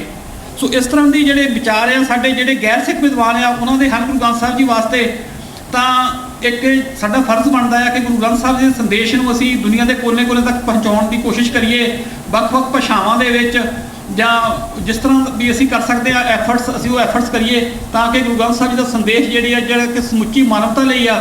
ਕਿਉਂਕਿ ਜਦੋਂ ਅਸੀਂ ਗੁਰੂ ਗ੍ਰੰਥ ਸਾਹਿਬ ਦੀ ਪੂਰੀ ਦੇਖਦੇ ਆ ਰਚਨਾ, ਤਾਂ ਇਹਦੇ ਵਿੱਚ ਸਾਨੂੰ ਪਤਾ ਕਿ ਗੁਰੂ ਸਾਹਿਬਾਨ ਦੀ ਬਾਣੀ ਨਹੀਂ ਹੈ, ਸਿਰਫ ਭਗਤ ਸਾਹਿਬਾਨ ਦੀ ਬਾਣੀ ਹੈ, ਭੱਟਾਂ ਦੀ ਬਾਣੀ ਹੈ, ਤਾਂ ਗੁਰਸਿੱਖਾਂ ਦੀ ਬਾਣੀ ਹੈ, ਤਾਂ ਉਸ ਤੋਂ ਬਿਨਾਂ ਵੱਖ-ਵੱਖ ਖਿੱਤਿਆਂ ਦੀ ਬਾਣੀ ਹੈ। 31 ਰਾਗਾਂ ਦੀ ਗੱਲ ਕਰਦੇ ਆ ਤਾਂ 31 ਰਾਗ ਜੋ ਗੁਰੂ ਗ੍ਰੰਥ ਸਾਹਿਬ ਜੀ ਦੇ ਹਨ ਤਾਂ ਉਹ ਵੱਖ-ਵੱਖ ਖਿੱਤਿਆਂ ਦੇ ਨਾਲ ਸੰਬੰਧ ਰੱਖਦੇ ਆ। ਸੋ ਗੁਰੂ ਸਾਹਿਬ ਨੇ ਕਿਤੇ ਵੀ ਸੰਕੀਰਨ ਸੋਚ ਨਹੀਂ ਰੱਖੀ ਕਿ ਅਸੀਂ ਸਿਰਫ ਇੱਕ ਸਿੱਖਾਂ ਵਾਸਤੇ ਕਰਨਾ ਆ, ਇੱਕ ਸਮੁੱਚੀ ਮਾਨਵਤਾ, ਇੱਕ ਸੱਚਾਰ ਮਨੁੱਖ, ਜਿਹਦੀ ਗੱਲ ਮੈਡਮ ਜਸਵਿੰਦਰ ਕੌਰ ਵੀ ਕਰ ਰਹੇ ਸੀ, ਮਨਜੀਤ ਕੌਰ ਜੀ ਨੇ ਵੀ ਕੀਤੀ ਹੈ, ਤੇ ਡਾਕਟਰ ਪਰਮਵੀਰ ਸਿੰਘ ਵੀ ਗੱਲ ਕੀਤੀ ਹੈ ਕਿ ਸੱਚਾਰ ਮਨੁੱਖ ਦੀ ਗੱਲ। ਕਿਉਂਕਿ ਗੁਰਬਾਣੀ ਦੇ ਵਿੱਚ ਅਸੀਂ ਪੜ੍ਹਦੇ ਹਾਂ ਕਿ ਸੱਚ ਹੋ ਉਹਦੇ ਸਭ ਕੋ ਉੱਪਰ ਸੱਚ ਆਚਾਰ। ਸੋ ਸੱਚਾ ਆਚਾਰ ਜਿਹੜਾ ਹੈ ਉਹ ਸਭ ਚੀਜ਼ਾਂ ਤੋਂ ਪਰੇ ਹੈ। ਤਾਂ ਸਾਨੂੰ ਆਪਣਾ ਜੀਵਨ ਜਿਹੜਾ ਆ ਉਹ ਗੁਰੂ ਗ੍ਰੰਥ ਸਾਹਿਬ ਜੀ ਦੇ ਆਸ਼ੇ ਅਨੁਸਾਰ ਢਾਲਣ ਦੀ ਕੋਸ਼ਿਸ਼ ਕਰਨੀ ਚਾਹੀਦੀ ਹੈ। ਬੇਸ਼ੱਕ ਪਹਿਲਾਂ ਵੀ ਗੱਲ ਹੋ ਰਹੀ ਸੀ ਕਿ ਅਸੀਂ ਗੁਰੂ ਗ੍ਰੰਥ ਸਾਹਿਬ ਜੀ ਨੂੰ ਮੰਨਦੇ ਤਾਂ ਹੈ ਪਰ ਅਮਲ ਨਹੀਂ ਕਰਦੇ, ਇਹ ਸੱਚਾਈ ਹੈ। ਕੁਝ ਮੈਂ ਵੀ ਸ਼ਾਮਲ ਹਾਂ, ਸਾਰੇ ਸਾਡੇ 'ਚ ਬਹੁਤੇ ਸ਼ਾਮਲ ਹੋਣਗੇ ਕਿ ਅਸੀਂ ਗੁਰੂ ਗ੍ਰੰਥ ਸਾਹਿਬ ਜੀ ਦੇ ਉਪਦੇਸ਼ ਨੂੰ ਉਸ ਤਰ੍ਹਾਂ ਆਪਣੇ ਮਨ ਦੇ ਵਿੱਚ ਨਹੀਂ ਵਸਾਇਆ ਜਿਸ ਤਰ੍ਹਾਂ ਗੁਰੂ ਸਾਹਿਬਾਨ ਨੇ ਸਾਨੂੰ ਉਪਦੇਸ਼ ਕੀਤਾ ਸੀ। ਸੋ ਲੋੜ ਹੈ ਕਿ ਅਸੀਂ ਗੁਰੂ ਗ੍ਰੰਥ ਸਾਹਿਬ ਜੀ ਦੇ ਨੂੰ ਸਤਿਕਾਰ ਕਰਨ ਦੇ ਨਾਲ ਨਾਲ ਉਹਨਾਂ ਦੇ ਜੋ ਗੁਰੂ ਸਾਹਿਬਾਨ ਦੀ ਬਾਣੀ ਆ, ਭਗਤ ਸਾਹਿਬਾਨ ਦੀ ਬਾਣੀ ਆ, ਉਸ ਬਾਣੀ ਨੂੰ ਆਪਣੀ ਜ਼ਿੰਦਗੀ ਦੇ ਵਿੱਚ ਵਸਾਉਣ ਦੀ ਕੋਸ਼ਿਸ਼ ਕਰੀਏ, ਤਾਂ ਹੀ ਅਸੀਂ ਸੱਚੇ ਤੌਰ 'ਤੇ ਸਿੱਖ ਅਖਵਾ ਸਕਦੇ ਹਾਂ। ਪ੍ਰਿੰਸੀਪਲ ਮਨਜੀਤ ਕੌਰ ਜੀ ਨੇ ਬਹੁਤ ਵਧੀਆ ਤਰੀਕੇ ਦੇ ਨਾਲ ਇੱਕ ਸੱਚਿਆਰ ਤੇ ਕੁੜਿਆਰ ਮਨੁੱਖ ਦੇ ਵਿੱਚ ਜੋ ਫਰਕ ਆ ਉਹ ਦੱਸਿਆ ਸਾਨੂੰ, ਤੇ ਸਾਨੂੰ ਕੋਸ਼ਿਸ਼ ਕਰਨੀ ਚਾਹੀਦੀ ਹੈ ਕਿ ਅਸੀਂ ਜਿੱਥੇ ਤੱਕ ਵੀ ਹੋ ਸਕੇ, ਜਿੰਨਾ ਅਸੀਂ ਜ਼ਿੰਦਗੀ ਦੇ ਵਿੱਚ ਉਪਰਾਲਾ ਕਰ ਸਕਦੇ ਹਾਂ, ਆਪਣੀ ਜ਼ਿੰਦਗੀ ਨੂੰ, ਆਪਣੇ ਜੀਵਨ ਨੂੰ ਸੱਚਾਰ ਬਣਾਉਣ ਦੀ ਕੋਸ਼ਿਸ਼ ਕਰੀਏ। ਤਾਂ ਮੇਰਾ ਖਿਆਲ ਆ ਕਿ ਸਾਡੀ ਜ਼ਿੰਦਗੀ ਜਿਹੜੀ ਆ ਸਵਰਗ ਬਣ ਸਕਦੀ ਹੈ, ਇਹ ਸਮਾਜ ਜਿਹੜਾ ਆ ਉਹ ਸਵਰਗ ਬਣ ਸਕਦਾ ਆ। ਡਾਕਟਰ ਪਰਮਵੀਰ ਸਿੰਘ ਜੀ ਨੇ ਵੀ ਗੱਲ ਕੀਤੀ, ਕਿਉਂਕਿ ਇਹਨਾਂ ਨੇ ਗੱਲ ਕੀਤੀ ਸੀ ਬਿਹਾਰ ਦੀ, ਕਿ ਬਿਹਾਰ ਦੇ ਵਿੱਚ ਕਿਸ ਤਰ੍ਹਾਂ ਗੁਰੂ ਗ੍ਰੰਥ ਸਾਹਿਬ ਜੀ ਨੂੰ, ਬੇਸ਼ੱਕ ਉਹ ਗੈਰ ਸਿੱਖ ਲੋਕ ਆ, ਬੇਸ਼ੱਕ ਉਹ ਸਿੱਖੀ ਦੇ ਵਿੱਚ ਨਹੀਂ ਆਏ, ਪਰ ਕਿਸ ਤਰ੍ਹਾਂ ਉਹ ਸਤਿਕਾਰ ਦਿੰਦੇ ਗੁਰੂ ਗ੍ਰੰਥ ਸਾਹਿਬ ਜੀ ਨੂੰ, ਬੜੇ ਸਾਹਿਬ ਕਹਿ ਕੇ ਬੁਲਾਉਂਦੇ ਆ। ਇਸ ਤਰ੍ਹਾਂ ਹੀ ਗੁਰੂ ਤੇਗ ਬਹਾਦਰ ਸਾਹਿਬ ਨੂੰ ਪਿਤਾ ਜੀ ਕਹਿ ਕੇ ਸੰਬੋਧਨ ਕਰਦੇ ਆ। ਸੋ ਇਹ ਇੱਕ ਪ੍ਰਭਾਵ ਹੈ ਉਹਨਾਂ ਦੇ ਮਨਾਂ ਦੇ ਉੱਤੇ ਗੁਰੂ ਸਾਹਿਬਾਨ ਦਾ, ਸ਼੍ਰੀ ਗ੍ਰੰਥ ਸਾਹਿਬ ਜੀ ਦਾ, ਕਿ ਉਹ ਜਿਹੜੇ ਆ ਉਹ ਇਸ ਤਰ੍ਹਾਂ ਦੀਆਂ ਜਿਹੜੇ ਉਹਨਾਂ ਦੇ ਮਨ ਦੇ ਵਿੱਚ ਭਾਵਨਾਵਾਂ ਹਨ। ਤੇ ਡਾਕਟਰ ਸਾਹਿਬ ਨੇ ਇੱਕ ਕਿਤਾਬ ਵੀ ਲਿਖੀ ਹੈ ਬਿਹਾਰ ਦੀ ਸਿੱਖ ਵਿਰਾਸਤ, ਤਾਂ ਉਹਦੇ ਵਿੱਚ ਇੱਕ ਜਗ੍ਹਾ ਜ਼ਿਕਰ ਵੀ ਹੁੰਦਾ ਕਿ ਜਦੋਂ 84 ਦੇ ਦੰਗੇ ਹੁੰਦੇ ਆ ਉੱਥੇ, ਤਾਂ 84 ਦੇ ਦੰਗਿਆਂ ਦੇ ਦੌਰਾਨ ਕਈ ਲੋਕਾਂ ਨੇ, ਜਿਸ ਤਰ੍ਹਾਂ ਸਿੱਖ ਵਿਰੋਧੀ ਦੰਗੇ ਸੀ, ਤਾਂ ਗੁਰਦੁਆਰਾ ਸਾਹਿਬਾਨ ਦੇ ਵਿੱਚੋਂ ਸਮਾਨ ਚੁੱਕ ਕੇ ਆਪਣੇ ਘਰਾਂ ਦੇ ਵਿੱਚ ਲੈ ਗਏ, ਪਰ ਕਿਤੇ ਨਾ ਕਿਤੇ ਉਹਨਾਂ ਨੂੰ ਮਹਿਸੂਸ ਹੋਇਆ ਕਿ ਸਾਡਾ ਨੁਕਸਾਨ ਹੋ ਰਿਹਾ ਹੈ, ਅਸੀਂ ਇਹ ਗਲਤ ਕੀਤਾ ਆ। ਤਾਂ ਕਹਿੰਦੇ ਕੁਛ ਦੇਰ ਬਾਅਦ ਆਪਣੇ ਆਪ ਸਾਰਾ ਜੋ ਗੁਰਦੁਆਰਾ ਸਾਹਿਬ ਦਾ ਸਮਾਨ ਸੀ ਉਹ ਵਾਪਸ ਉੱਥੇ ਰੱਖ ਗਏ। ਤਾਂ ਉਹ ਇੱਕ ਸਤਿਕਾਰ ਹੈ ਉਹਨਾਂ ਦੇ ਮਨਾਂ ਦੇ ਵਿੱਚ, ਇੱਕ ਡਰ ਹੈ। ਤਾਂ ਉਹ ਉਸ ਤਰ੍ਹਾਂ ਦੀ ਭਾਵਨਾ ਜਿਹੜੀ ਆ ਉਹ ਡਰ ਆ, ਸਾਨੂੰ ਵੀ ਆਪਣੇ ਮਨਾਂ ਦੇ ਵਿੱਚ ਰੱਖਣ ਦੀ ਲੋੜ ਹੈ ਤਾਂ ਕਿ ਅਸੀਂ ਗੁਰੂ ਗ੍ਰੰਥ ਸਾਹਿਬ ਜੀ ਦਾ ਸਤਿਕਾਰ ਕਰ ਸਕੀਏ, ਤੇ ਨਾਲ ਦੀ ਨਾਲ ਕੋਸ਼ਿਸ਼ ਕਰੀਏ ਕਿ ਅਸੀਂ ਆਪਣੇ ਗੁਰੂ ਗ੍ਰੰਥ ਸਾਹਿਬ ਜੀ ਦੀ ਸਿੱਖਿਆਵਾਂ ਨੂੰ ਆਪਣੇ ਜੀਵਨ ਦੇ ਵਿੱਚ ਵਸਾਈਏ।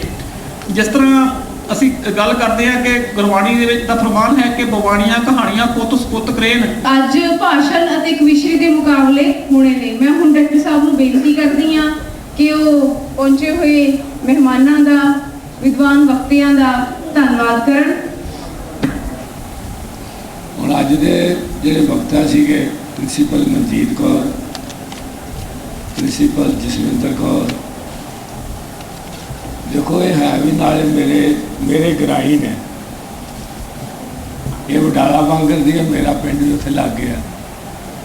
ਇਹ ਅੰਮ੍ਰਿਤਸਰ ਤੋਂ ਆਏ ਨੇ, ਪਰ ਆਪਾਂ ਟਾਈਮ ਇਹਨਾਂ ਨੂੰ ਪੂਰਾ ਨਹੀਂ ਦੇ ਸਕੇ। ਜੇ 7 ਦਿਨ ਦਾ ਜਾਂ 5 ਦਿਨ ਦਾ ਕੈਂਪ ਹੋਊਗਾ ਤੇ ਕਮ ਸੇ ਕਮ ਟਾਈਮ ਤਾਂ ਪੂਰਾ ਮਿਲੇਗਾ, ਕੋਈ ਗੱਲ ਤਾਂ ਸਾਰੀ ਤੁਹਾਨੂੰ ਸਮਝਾਉਣ ਨਾ, ਮਜ਼ਾ ਤਾਂ ਆਵੇ ਨਾ, ਆਨੰਦ ਤਾਂ ਆਵੇ। ਹੋਰ ਵੀ ਜਿਹੜੇ ਵਿਦਵਾਨ ਬਹੁਤ ਸਾਰੇ ਆਏ ਆ, ਹਰਦੇਵ ਸਿੰਘ ਸੀਗੇ, ਜਾਂ ਆਪਣੇ ਗੁਰਤੇਜ ਸੀਗੇ, ਜਾਂ ਇੱਧਰ ਹੋਰ ਉੱਥੋਂ ਆਏ ਨੇ ਜਿਹੜੇ ਨਾਲ ਇੰਚਾਰਜ ਆਏ ਨੇ, ਸਾਰੇ ਬੜੇ ਸਿਆਣੇ ਨੇ। ਔਰ ਉਹ ਟੀਚਰ ਜਿਹੜੇ ਨੇ ਉਹ ਵੀ ਮਤਲਬ ਆਪਾਂ ਅਗਲੀ ਵਾਰੀ ਕੈਂਪ ਦੀ ਕੋਈ ਰੂਪਰੇਖਾ ਇੱਦਾਂ ਬਣਾਈਏ, ਛੋਟੇ ਛੋਟੇ ਗਰੁੱਪ ਵੀ ਬਣਾ ਕੇ ਗਰੁੱਪ ਡਿਸਕਸ਼ਨ ਵੀ ਕੀਤੀ ਜਾ ਸਕਦੀ ਹੈ, ਤੁਹਾਡੀ ਪਾਰਟਿਸਪੇਸ਼ਨ ਵੀ ਕੀਤੀ ਜਾ ਸਕਦੀ ਹੈ। ਤੁਹਾਨੂੰ ਜੇ ਡਿਵੈਲਪ ਕਰਨਾ ਤੇ ਤੁਹਾਨੂੰ ਵੱਧ ਤੋਂ ਵੱਧ ਤੁਹਾਨੂੰ ਸਟੇਜ 'ਤੇ ਆਉਣ ਦਾ ਮੌਕਾ ਮਿਲਣਾ ਚਾਹੀਦਾ, ਵੱਧ ਤੋਂ ਵੱਧ ਤੁਹਾਨੂੰ ਥਿੰਕ ਕਰਨ ਦਾ ਮੌਕਾ ਮਿਲਣਾ ਚਾਹੀਦਾ। ਅਸੀਂ ਵੀ ਕੈਂਪਾਂ 'ਚ ਸੀਗੇ, ਕੈਂਪਾਂ 'ਚ ਜਿਹੜਾ ਸਾਨੂੰ ਕੌਨਫੀਡੈਂਸ ਮਿਲਦਾ ਨਾ, ਜਿਹੜੀ ਤਾਕਤ ਮਿਲਦੀ ਹੈ ਆਪਣੇ ਅੰਦਰ। ਹੁਣ ਮੇਰੇ ਵਰਗਾ ਬੰਦਾ ਜਿਹੜਾ ਪਿੰਡ 'ਚੋਂ ਬਿਲਕੁਲ ਜਮਾਂ, ਮੈਂ ਪਿੰਡ ਦਾ ਮਤਲਬ ਬੱਚੂ ਉੱਥੋਂ ਆਇਆ ਸੀ, ਯੂਨੀਵਰਸਿਟੀ 'ਚ ਪੜ੍ਹਨ ਲੱਗ ਪਏ। ਔਰ ਸਾਡੇ ਨਾਲ ਕਿਤੇ ਉੱਥੋਂ ਦੇ ਜਿਹੜੇ ਵਿਦਿਆਰਥੀ ਸੀਗੇ, ਜਿਹੜੇ ਸ਼ਹਿਰਾਂ ਦੇ, ਉਹ ਬਹੁਤ ਸਮਾਰਟ ਸੀਗੇ, ਧੜਾ ਧੜ ਇੰਗਲਿਸ਼ ਬੋਲਦੇ ਸੀ, ਪਰਲ ਇੰਗਲਿਸ਼ ਬੋਲਦੇ ਸੀਗੇ। ਅਸੀਂ ਉਹਨਾਂ ਦਾ ਮੁਕਾਬਲਾ ਕਰ ਨਹੀਂ ਸੀ ਪਾਉਂਦੇ। ਪਰ ਜਦੋਂ ਆਹ ਕੈਂਪ ਅਟੈਂਡ ਕੀਤੇ, ਜੋ ਜਥੇਬੰਦੀ ਨਾਲ ਅਟੈਚਡ ਹੋਏ, ਫਿਰ ਕੌਨਫੀਡੈਂਸ ਇੰਨਾ ਆ ਗਿਆ ਕਿ ਸਾਹਮਣੇ ਭਾਵੇਂ DC ਆ ਜਾਏ, DC ਦਾ ਪਿਓ ਆ ਜਾਏ, ਤੇ ਭਾਵੇਂ ਚੀਫ ਮਿਨਿਸਟਰ ਆ ਜਾਏ, ਉਹਨਾਂ ਗੱਲ ਕਰਨ ਦਾ ਕੋਈ ਝਿਜਕ ਨਹੀਂ ਸੀ, ਇੰਨਾ ਕੌਨਫੀਡੈਂਸ ਸੀ। ਔਰ ਜ਼ਿੰਦਗੀ 'ਚ ਮੈਂ ਆਪਣੀ 'ਚ ਦੱਸਾਂ, ਮਤਲਬ ਐਵੇਂ ਸਿਫਤ ਨਹੀਂ ਕਰਨੀ ਚਾਹੀਦੀ, ਮੈਂ ਆਪਣੀ ਜ਼ਿੰਦਗੀ 'ਚ ਮਤਲਬ HDFC ਬੈਂਕ ਦਾ national business head, agriculture rural division, national level ਦਾ ਕੰਟਰੀ ਹੈਡ ਸੀਗਾ। ਔਰ ਕਿਸੇ ਥਾਂ 'ਤੇ ਮੈਨੂੰ ਅੱਜ ਤੱਕ ਕੋਈ ਇੰਟਰਵਿਊ ਦੇ ਕੇ ਨੌਕਰੀ ਲੈਣ ਦੀ ਲੋੜ ਨਹੀਂ ਪਈ। ਮੈਂ ਜਿਹੜੇ ਬੈਂਕ 'ਚ ਸੀਗਾ ਉੱਥੇ ਰੈਪੂਟੇਸ਼ਨ ਮੇਰੀ ਦੂਜੇ ਥਾਂ 'ਤੇ ਆਪਣੇ ਆਪ ਟਰੈਵਲ ਕਰ ਜਾਂਦੀ ਸੀ, ਤੇ ਕਿਸੇ ਨੂੰ ਇੰਟਰਵਿਊ ਲੈਣ ਦੀ ਲੋੜ ਨਹੀਂ, ਕਿ ਪਹਿਲਾਂ ਹੀ ਕਹਿੰਦੇ ਸੀ ਵੀ ਨੋ ਲਾਟ ਆਫ ਅਬਾਊਟ ਯੂ, ਤੇਰਾ ਨਾਂ ਹੀ ਬੜਾ ਸੁਣਿਆ। ਤਾਂ ਉਹ ਇਹਨਾਂ ਕੈਂਪਾਂ ਦੀ ਬਦੌਲਤ ਸੀਗੇ। ਐਵੇਂ ਨਹੀਂ ਇਹ ਕੈਂਪ ਜਦੋਂ ਆਪਾਂ ਲਾਉਂਦੇ ਹਾਂ, ਤਾਂ ਜਿਹੜੇ ਟੀਚਰ ਨੇ, ਮਨਜੀਤ ਜਿਸ ਤਰੀਕੇ ਨਾਲ ਤੁਹਾਨੂੰ ਤੁਹਾਡੇ ਕੌਨਫੀਡੈਂਸ ਪੜ ਰਹੀ ਸੀਗੀ, ਇੱਥੇ ਗੱਲਬਾਤ ਕਰ ਰਹੀ ਸੀ, ਔਰ ਉਹ ਵੇ ਆ ਜਦੋਂ ਤੁਸੀਂ ਮਤਲਬ ਲੋਕਾਂ ਨੂੰ ਲੱਗਦਾ ਹੋਊ ਐਵੇਂ ਹੋਰ ਜਿਹੜੇ ਬੰਦੇ ਹੋਣਗੇ, ਤੇ ਜਦੋਂ ਤੁਸੀਂ ਜਕਾਰਾ ਛੱਡਦੇ ਹੋ, ਜਦੋਂ ਤੁਸੀਂ ਦੇਗ ਤੇ ਫਤਿਹ ਕਹਿੰਦੇ ਹੋ, ਜੋ ਪੰਥ ਕੀ ਜੀਤ ਕਹਿੰਦੇ ਹੋ, ਝੂਠ ਤੇ ਨਿਸ਼ਾਨ ਰਹੇ, ਤੇ ਜਦੋਂ ਇਹ ਗੱਲਾਂ ਕਰਦੇ ਹੋ, ਤਾਂ ਤੁਸੀਂ ਜਦੋਂ ਜਵਾਬ ਦਿੰਦੇ ਹੋ, ਤਾਂ ਤੁਹਾਡੇ ਅੰਦਰ ਇੱਕ ਬਹੁਤ ਤਗੜੀ ਸ਼ਕਤੀ ਦਾ ਸੰਚਾਰ ਹੋ ਰਿਹਾ। ਕੀ ਨਾਲੋਂ ਕਿਉਂ ਟੁੱਟ ਰਹੇ ਨੇ ਬੱਚਿਆਂ ਦਾ ਛੋਟਾ ਜਿਹਾ ਕਾਰਨ। ਸਟਾਰਟਿੰਗ 2 ਲਾਈਨਾਂ ਤੋਂ ਕਰਦਾ, ਥੋੜੀ ਸਮਝ ਆ ਜੂਗੀ। ਬੱਚੇ ਸਿੱਖੀ ਨਾਲੋਂ ਕਿਉਂ ਟੁੱਟ ਰਹੇ ਨੇ। ਪਹਿਲਾਂ ਮਾਪੇ ਬੱਚਿਆਂ ਦਾ ਪੱਖ ਰਹਿੰਦੇ ਪੂਰਦੇ, ਪਹਿਲਾਂ ਮਾਵਾਂ ਸਾਖੀਆਂ ਸੁਣਾਉਂਦੀਆਂ ਸੀ ਬੱਚਿਆਂ ਨੂੰ, ਭਰਦੀਆਂ ਸੀ ਜਜ਼ਬੇ ਸਿੱਖੀ ਦਸਤੂਰ ਦੇ। ਅੱਜ ਮਾਵਾਂ ਲੈ ਗੋਦੀ ਵਿੱਚ ਬੱਚਿਆਂ ਨੂੰ ਸੀਰੀਅਲ ਦਿਖਾਉਂਦੀਆਂ ਨੇ ਏਕਤਾ ਕਪੂਰ ਦੇ। ਤੁਸੀਂ ਵੀ ਅੱਗੇ ਪਿਓ ਬਣਨਾ, ਮਾਵਾਂ ਬਣਨਾ। ਪਹਿਲਾਂ ਤੇ ਅੱਜ ਦਾ ਬਹੁਤ ਜ਼ਿਆਦਾ ਫਰਕ ਹੈ। ਕੋਲੇ ਬਹਿੰਦੇ ਸੀ ਵਿਦਵਾਨਾਂ ਦੇ ਕੋਲੇ, ਦਾਦਿਆਂ ਦੇ ਕੋਲੇ, ਖਾਣ ਪੀਣ ਦਾ ਥੋੜਾ ਫਰਕ ਸੀ। ਘਿਓ ਇਹਨਾਂ ਨੂੰ ਦੰਦੀਆਂ ਵੱਢਦਾ ਦੇਸੀ ਘਿਓ। ਅੱਜ ਕੱਲ ਆ ਮੋਬਾਈਲ ਇਹਨਾਂ ਦੀ ਮਾਂ ਬਣਿਆ ਤੇ ਕੰਪਿਊਟਰ ਬਣਿਆ ਇਹਨਾਂ ਦੀ ਪਿਓ। ਅੱਜ ਕੱਲ ਇਹੀ ਵਿਸ਼ਾ ਮੇਰਾ ਇੱਕ ਕਾਰਨ, ਸਭ ਤੋਂ ਵੱਡਾ ਕਾਰਨ।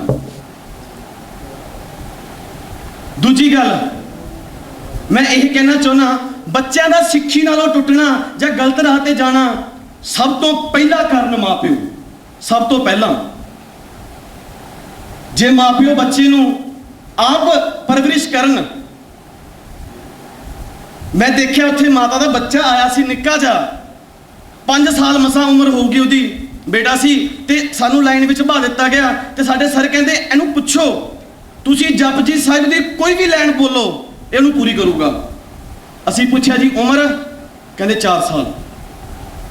ਅਸੀਂ ਕਾਰਨ ਪੁੱਛਿਆ ਵੀ ਅਸੀਂ ਕਿਉਂ ਟੁੱਟ ਰਹੇ ਹਾਂ, ਕਿਉਂ ਜਾ ਰਹੇ ਹਾਂ?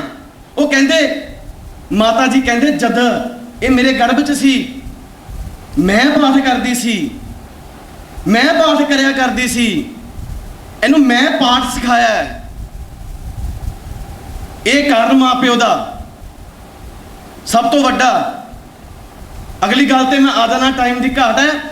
ਉਹ ਤੋਂ ਬਾਅਦ ਮਾਂ ਪਿਓ ਵੀ ਚੰਗੀ ਪਰਵਰਿਸ਼ ਕਰ ਦਿੰਦੇ ਨੇ, ਕਈ ਵਾਰ ਮੇਰੇ ਵਰਗੇ ਮਾੜੇ ਨਿਕਲ ਵੀ ਜਾਂਦੇ ਨੇ, ਮਾਂ ਪਿਓ ਵੀ ਕਰ ਦਿੰਦੇ ਨੇ ਚੰਗੀ ਪਰਵਰਿਸ਼। ਦੂਜੀ ਗੱਲ ਆਪਣੇ ਸਾਰਿਆਂ ਦੇ ਵਿੱਚ ਇਹ ਹੈ, ਆਪਾਂ ਬੰਦੇ ਨੇ ਚੋਲਾ ਪਾ ਲਿਆ, ਦੂਜੇ ਨੂੰ ਬੰਦਾ ਹੀ ਨਹੀਂ ਸਮਝਦਾ, ਸਿੱਖ ਦੇ ਵਿੱਚ ਲੈ ਕੇ ਨਹੀਂ ਆਉਂਦਾ। ਯਾਰ ਦੋਸਤ, ਭੈਣ ਭਰਾ, ਮਿੱਤਰ, ਛੋਟਾ ਕਾਰਨ ਨਹੀਂ ਬਹੁਤ ਵੱਡਾ ਕਾਰਨ।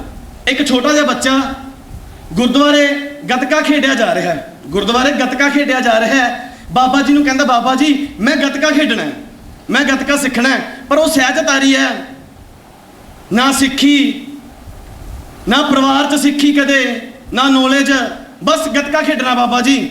ਉਹ ਕਹਿੰਦੇ ਨਹੀਂ ਖੇਡ ਸਕਦਾ। ਉਹਨਾਂ ਦੇ ਦਿਮਾਗ 'ਚੋਂ ਬੜੀ ਹੋਈ ਸੀ ਗੱਲ ਕਾਰਨ ਦੀ। ਉਹ ਕਹਿੰਦੇ ਤੂੰ ਨਹੀਂ ਖੇਡ ਸਕਦਾ ਕਿਉਂਕਿ ਤੇਰੇ ਤਾਂ ਕੇਸ ਹੀ ਨਹੀਂ ਹੈਗੇ, ਤੂੰ ਸਿੱਖ ਹੀ ਨਹੀਂ। ਮੈਂ ਅਰਜ਼ੋਈ ਕੀਤੀ, ਮੈਂ ਮਾਂ ਨੂੰ ਕਿਹਾ ਆਪਦੀ ਨੂੰ, ਮੈਂ ਕਿਹਾ ਮਾਂ ਤੂੰ ਕਹਿ ਕੇ ਦੇਖ ਲੈ। ਉੱਥੇ ਮੰਮੀ ਨੇ ਕਿਹਾ ਮੇਰੀ ਨੇ ਵੀ ਸਾਰੇ ਹੀ ਆਉਂਦੇ ਨੇ ਸਿੱਖ, ਗੋਲਕਾਂ 'ਚ ਵੀ ਪੈਸੇ ਪਾਉਂਦੇ ਨੇ, ਇੰਨਾ ਤਾਂ ਨਾ ਉਹ ਕਰੋ। ਉਹ ਫਰਿਆਦ ਕਰਕੇ ਮੈਂ ਗੱਤਕਾ ਸ਼ੁਰੂ ਕੀਤਾ। ਬੱਚਾ ਸੀ ਨਾ ਛੋਟਾ, ਉਹਨੇ ਸ਼ੁਰੂ ਕੀਤਾ, ਸਿੱਖਣਾ ਸ਼ੁਰੂ ਕੀਤਾ, ਹੌਲੀ ਹੌਲੀ ਹੌਲੀ ਹੌਲੀ ਸਿੱਖਣਾ ਸ਼ੁਰੂ ਕੀਤਾ ਉਹਨੇ। 2 ਸਾਲ ਬੀਤ ਗਏ, ਸਹਿਜਧਾਰੀ ਹੈ, ਗੱਤਕਾ ਸਿੱਖ ਰਿਹਾ ਹੈ, ਕਿਸੇ ਨੂੰ ਕੋਈ ਪ੍ਰੋਬਲਮ ਨਹੀਂ। ਉਹ ਤੋਂ ਬਾਅਦ ਲੋਕ ਕਹਿ ਰਹੇ ਨੇ ਆਪਣੇ ਵਰਗੇ, ਨਹੀਂ ਤੂੰ ਸਿੱਖ ਨਹੀਂ, ਇਹ 'ਚ ਪਾਣੀ ਪੀ, ਤੂੰ ਆਹ ਨਹੀਂ, ਇਹ 'ਚ ਪਾਣੀ ਪੀ। ਸਭ ਤੋਂ ਵੱਡਾ ਕਾਰਨ ਆਪਣੇ ਦਿਮਾਗ ਦਾ। ਉਹ ਤੋਂ ਬਾਅਦ ਬੱਚਾ ਅੰਮ੍ਰਿਤ ਛਕ ਲੈਂਦਾ ਹੈ, ਉਹ ਸੋਚ ਕੇ ਗੱਲ, ਸਿਰਫ ਇੱਕ ਕਾਰਨ ਕਰਕੇ ਉਹ ਅੰਮ੍ਰਿਤ ਛਕਣ ਤੋਂ ਬਾਅਦ ਬੱਚਾ ਗੁਰਬਾਣੀ ਕੀਰਤਨ ਸਿੱਖ ਲੈਂਦਾ ਹੈ, ਕਾਲਜ ਜਾਂਦਾ ਹੈ, ਆ ਕੇ ਪੜ੍ਹਦਾ ਹੈ ਤੇ ਅੱਜ ਤੁਹਾਡੇ ਸਾਹਮਣੇ ਲੈਕਚਰ ਦਿੰਦਾ ਹੈ। ਉਹੀ ਬੱਚਾ ਮੈਂ। ਅਮਨਦੀਪ ਕੌਰ, ਸ਼੍ਰੀ ਗੁਰੂ ਤੇਗ ਬਹਾਦਰ ਕਾਲਜ, ਖਾਲਸਾ ਕਾਲਜ ਆਕੜ, ਸ਼੍ਰੀ ਗੁਰੂ ਤੇਗ ਬਹਾਦਰ ਖਾਲਸਾ ਕਾਲਜ ਆਕੜ ਤੋਂ। ਕਿ ਸਿੱਖਾਂ ਦਾ ਭੂਤ ਕਿਵੇਂ ਦਾ ਸੀ ਤੇ ਵਰਤਮਾਨ ਕਿਵੇਂ ਦਾ ਹੋ ਰਿਹਾ ਹੈ, ਤੇ ਜੇ ਵਰਤਮਾਨ ਹੈ ਇਹੋ ਜਿਹਾ ਹੈ ਤਾਂ ਉਹਨੇ ਸਾਡਾ ਭਵਿੱਖ ਉਜੜਾ ਕਰਨਾ ਹੈ ਜਾਂ ਸਾਨੂੰ ਹਨੇਰੇ 'ਚ ਲੈ ਕੇ ਜਾਣਾ ਹੈ। ਇਹ ਸਾਡੇ ਵਰਤਮਾਨ ਤੇ ਡਿਪੈਂਡ ਕਰਦਾ ਪੂਰੀ ਤਰ੍ਹਾਂ। ਤੇ ਸਿੱਖਾਂ ਦਾ ਜਿਹੜਾ ਭੂਤ ਸੀਗਾ, ਇਹ ਸਾਨੂੰ ਸਾਰਿਆਂ ਨੂੰ ਜਾਣੂਗਾ ਕਿ ਕਿੰਨਾ ਜ਼ਿਆਦਾ ਸ਼ਾਨਦਾਰ ਸੀ। ਇਹਦੇ ਵਿੱਚ ਸਾਨੂੰ ਕਿਸੇ ਪ੍ਰਮਾਣ ਦੀ ਜ਼ਰੂਰਤ ਨਹੀਂ ਹੈਗੀ ਕਿ ਕਿੰਨਾ ਸ਼ਾਨਦਾਰ ਸੀ ਇਹ। ਇਹ ਇੱਕ ਇਤਿਹਾਸਿਕ ਸੱਚਾਈ ਹੈ ਕਿ ਸਾਡੇ ਗੁਰੂ ਸਾਹਿਬਾਨਾਂ ਨੇ ਸ਼ਹੀਦੀਆਂ ਦਿੱਤੀਆਂ, ਛੋਟੇ ਛੋਟੇ ਸਾਹਿਬਜ਼ਾਦੇ ਨੀਹਾਂ 'ਚ ਜਣਾਏ ਗਏ। ਇੰਨਾ ਮਹਾਨ ਵਿਰਸਾ ਹੈ ਸਾਡਾ ਤੇ ਅਸੀਂ ਇਹਨੂੰ ਭੁੱਲਦੇ ਜਾ ਰਹੇ ਹਾਂ। ਅੱਜ ਕੱਲ੍ਹ ਕੀ ਹੋ ਰਿਹਾ, ਸਾਡੀਆਂ ਜ਼ਿੰਮੇਵਾਰੀਆਂ ਇੰਨੀਆਂ ਜ਼ਿਆਦਾ ਵੱਧ ਗਈਆਂ ਨੇ।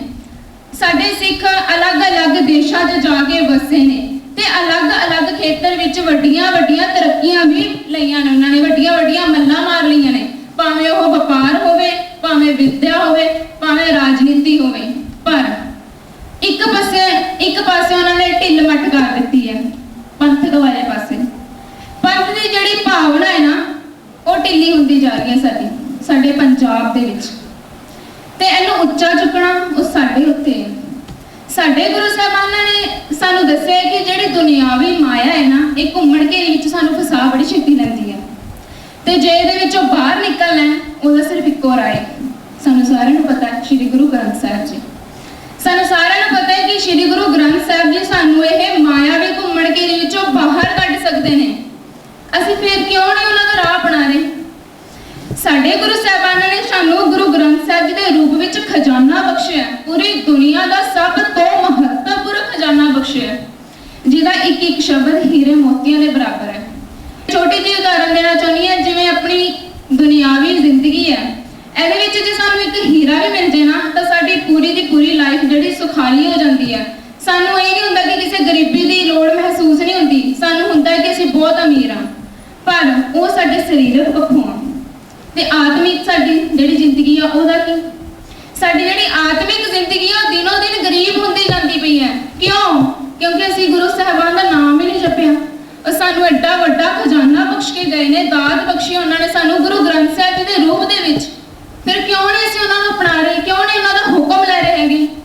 ਇਹ ਸਾਡੇ ਉੱਤੇ ਡਿਪੈਂਡ ਹੈ ਨਾ ਕਿ ਅਸੀਂ ਉਹਨਾਂ ਦਾ ਹੁਕਮ ਲੈਣਾ ਹੈ ਕਿ ਨਹੀਂ ਲੈਣਾ। ਤੇ ਜੇ ਨਹੀਂ ਲਵਾਂਗੇ ਸਾਡੀ ਆਤਮਿਕ ਜ਼ਿੰਦਗੀ ਦੇ ਵਿੱਚ ਹਮੇਸ਼ਾ ਹੀ ਗਰੀਬੀ ਰਹੂਗੀ।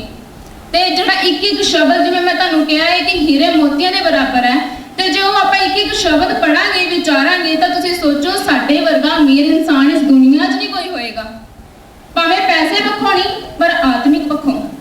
ਤੇ ਛੋਟੇ ਜਿਹੇ ਮੈਂ 3-4 ਜਿਹੜੇ ਨੁਕਤੇ ਸਾਂਝੇ ਕਰਨ ਜਾ ਰਹੀ ਹਾਂ। ਸਭ ਤੋਂ ਪਹਿਲਾਂ ਹੈਗਾ ਰੂਹਾਨੀਅਤ।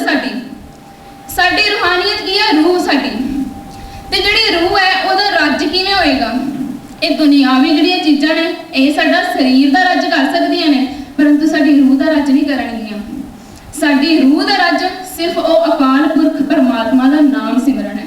ਨਿਤਨੇਮ ਦੀਆਂ ਬਾਣੀਆਂ ਨੇ, ਉਹਨਾਂ ਦਾ ਨਾਮ ਸਿਮਰਾਂਗੇ ਤਾਂ ਸਾਡੀ ਰੂਹ ਦਾ ਰੱਜ ਹੋਏਗਾ। ਪਰ ਇੱਕ ਗੱਲ ਹੋਰ ਇਹਦੇ ਵਿੱਚ ਐਡ ਹੁੰਦੀ ਹੈ ਕਿ ਜਿਹੜੀ ਰੂਹ ਆਪਾਂ ਰੂਹ ਦਾ ਰੱਜ ਕਰਨਾ ਹੈ, ਪਰਮਾਤਮਾ ਦਾ ਨਾਮ ਲੈ ਕੇ ਕਰਨਾ ਹੈ, ਪਰ ਪੂਰੀ ਤਰ੍ਹਾਂ ਇਕਾਗਰ ਹੋ ਕੇ ਕਰਨਾ ਹੈ। ਆਪਾਂ ਨਿਤਨੇਮ ਦੀਆਂ ਬਾਣੀਆਂ ਪੜ੍ਹੀ ਜਾਂਦੇ ਆ ਪਰ ਪੂਰੀ ਇਕਾਗਰ ਤਰ੍ਹਾਂ ਨਹੀਂ ਕਰਦੇ। ਪਰ ਉਹਦੇ ਵਿੱਚ ਕੀ ਉਹਦਾ ਰੀਜ਼ਨ ਕੀ ਹੈ ਕਿ ਸ਼ੋਰ ਛੱਪਾ ਆਸੇ-ਪਾਸੇ ਦਾ। ਅਸੀਂ ਪੂਰੇ ਸ਼ੋਰ ਵਿੱਚ ਹੋ ਕੇ ਕੋਸ਼ਿਸ਼ ਕਰਦੇ ਹਾਂ ਕਿ ਇਕਾਗਰ ਹੋ ਕੇ ਪਰਮਾਤਮਾ ਦਾ ਨਾਮ ਲਿਆ ਜਾਵੇ, ਪਰ ਨਹੀਂ ਲਿਆ ਜਾਂਦਾ ਕਿਉਂਕਿ ਇਕਾਗਰ ਮਨ ਨਹੀਂ ਹੈਗਾ ਸਾਡਾ। ਤੇ ਜੇ ਇਕਾਗਰ ਮਨ ਹੋਏਗਾ ਨਾ ਤਾਂ ਸਾਡੀ ਰੂਹ ਦਾ ਰਾਜ ਹੋਏਗਾ। ਇਹ ਸੀ ਬੀਬਾ ਅਮਨਦੀਪ ਕੌਰ, ਗੁਰੂ ਤੇਗ ਬਹਾਦਰ ਖਾਲਸਾ ਕਾਲਜ ਆਕੜ ਤੋਂ। ਮੈਂ ਬੱਚਿਆਂ ਨੇ ਜੋ ਕਿਹਾ ਹੈਗਾ ਉਹਦੀ ਵਿਆਖਿਆ 'ਚ ਨਹੀਂ ਜਾਣਾ ਚਾਹੁੰਦੀ ਹੈਗੀ, ਟਾਈਮ ਦੀ ਸ਼ਾਰਟੇਜ ਹੈ। ਨੈਕਸਟ ਵਿਦਿਆਰਥੀ ਹੈਗਾ ਸਿਮਰਨਜੋਤ ਸਿੰਘ, ਸਰਦਾਰ ਗੁਰਚਰਨ ਸਿੰਘ ਟੋਡਾ ਇੰਸਟੀਚਿਊਟ ਤੋਂ। ਸਮਾਂ ਬੜਾ ਸੀਮਤ ਹੈ ਤੇ ਜਿਹੜਾ ਮੇਰਾ ਵਿਸ਼ਾ ਹੈ ਉਹ ਹੈ ਪਾਤਸ਼ਾਹੀ ਦਾਵਾ।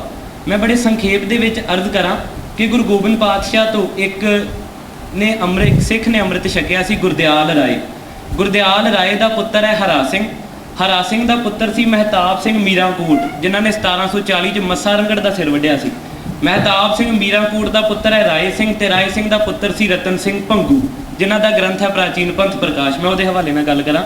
ਕਹਿੰਦੇ ਨੇ ਨਾਦਰ ਸ਼ਾਹ ਹਮਲਾਵਰ ਹੋਇਆ ਭਾਰਤ ਵਰਸ਼ ਤੇ, ਦਿੱਲੀ ਤੇ ਹਮਲਾਵਰ ਹੋ ਗਿਆ, ਤੇ ਜਦ ਲੁੱਟ ਕਰਕੇ ਵਾਪਸ ਆ ਰਿਹਾ ਸੀ ਤੇ ਉਸ ਵੇਲੇ ਕੌਮ ਦੀ ਅਗਵਾਈ ਕਰ ਰਹੇ ਸੀ ਸਰਦਾਰ ਮਿੱਤ ਸਿੰਘ ਡੱਲੇਵਾਲ, ਜੱਸਾ ਸਿੰਘ ਆਲੂਵਾਲੀਆ, ਜੱਸਾ ਸਿੰਘ ਰਾਮਗੜੀਆ, ਚੜ੍ਹ ਸਿੰਘ ਸ਼ੁਕਰਚੱਕੀਆ। ਕਹਿੰਦੇ ਇਹਨਾਂ ਜਰਨੈਲਾਂ ਦੇ ਮਨ ਵਿੱਚ ਆਇਆ ਹੈ ਕਿਉਂ ਨਾ ਨਾਦਰ ਸ਼ਾਹ ਨਾਲ ਮੁਕਾਬਲਾ ਕੀਤਾ ਜਾਵੇ, ਕਿ ਇਹ ਸਾਡੇ ਭਾਰਤ ਵਰਸ਼ ਨੂੰ ਲੁੱਟ ਕੇ ਲੈ ਕੇ ਜਾ ਰਿਹਾ ਹੈ, ਸਾਡੇ ਇਲਾਕੇ ਥਾਣੀ ਜਾਏਗਾ, ਇਹਦਾ ਮੁਕਾਬਲਾ ਕਰੀਏ। ਕਹਿੰਦੇ ਸਿੱਖਾਂ ਨੇ ਮੁਕਾਬਲਾ ਕੀਤਾ ਤੇ ਉਹਨੂੰ ਮੈਦਾਨੇ ਜੰਗ ਵਿੱਚ ਹਰਾ ਦਿੱਤਾ। ਨਾਦਰ ਸ਼ਾਹ ਪਹੁੰਚਿਆ ਲਾਹੌਰ ਤੇ ਜ਼ਕਰੀਆ ਖਾਨਾ, ਮੈਂ ਸੰਖੇਪ ਚਰਚ ਕਰਾਂ ਜਾ ਕੇ, ਕਹਿੰਦਾ ਇਹ ਕੌਣ ਨੇ? ਕਿ ਮੈਂ ਪੂਰੇ ਭਾਰਤ ਵਰਸ਼ ਨੂੰ ਲੁੱਟਿਆ, ਮੈਨੂੰ ਲੁੱਟਣ ਵਾਲੇ ਕੌਣ ਨੇ? ਕਹਿੰਦਾ ਇਹ ਸਿੱਖ ਨੇ। ਕਹਿੰਦਾ ਮੈਨੂੰ ਕੋਈ ਜਾਣਕਾਰੀ ਦੇ। ਕਹਿੰਦਾ ਮੈਂ ਜਾਣਕਾਰੀ ਤੇ ਇੱਕੋ ਗੱਲ ਦੀ ਦੇਣੀ ਚਾਹੁੰਦਾ, ਸ਼ਹਿਨਸ਼ਾਹ ਖੁਦ ਹੀ ਕੋ ਭਾਖਤ ਕਾਨ ਨਾ ਕਾਹੂ ਕੀ ਇਹ ਰੱਖਤ। ਕਹਿੰਦਾ ਰਹਿੰਦੇ ਜੰਗਲਾਂ ਦੇ ਵਿੱਚ ਨੇ ਪਰ ਆਪਣੇ ਆਪ ਨੂੰ ਸ਼ਹਿਨਸ਼ਾਹ ਸਮਝਦੇ ਨੇ। ਕਹਿੰਦਾ ਇਹਨਾਂ ਦਾ ਗੁਰੂ ਕੌਣ ਹੈ? ਰੂਹਾਨੀਅਤ ਦਾ ਇਹਨਾਂ ਦਾ ਆਗੂ।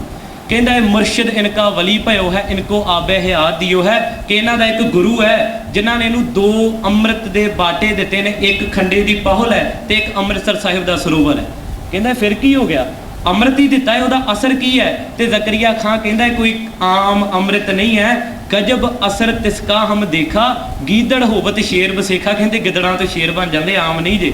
ਕਹਿੰਦਾ ਫਿਰ ਵੀ ਮੈਨੂੰ ਇਹਨਾਂ ਬਾਰੇ ਕੋਈ ਜਾਣਕਾਰੀ, ਕੋਈ ਦੇ ਕੋਈ ਜਾਣਕਾਰੀ। ਤੇ ਜ਼ਕਰੀਆ ਖਾਂ ਕਹਿੰਦਾ ਇਹ ਜਾਣਕਾਰੀ ਮੇਰੇ ਪਾਸ ਇੱਕ ਹੈ। ਕਹਿੰਦਾ ਸਾਡੀ ਫੌਜ ਗਈ ਜੰਗਲਾਂ ਦੇ ਵਿੱਚ ਇਹਨਾਂ ਦਾ ਮੁਕਾਬਲਾ ਕਰਨ, ਤੇ ਕਹਿੰਦੇ ਜਦ ਮੁਕਾਬਲਾ ਕਰਨ ਗਏ ਤੇ ਇੱਕ ਸਿੱਖ ਸੀ, ਉਹਨੇ ਨਗਾਰਾ ਵਜਾ ਕੇ ਕਿਹਾ ਭੂਖਾ ਦੇਤ ਆਵਾਜ਼ਾਂ ਕੋਈ, ਆਓ ਦੇਗ ਤਿਆਰ ਗੁਰ ਹੋਈ।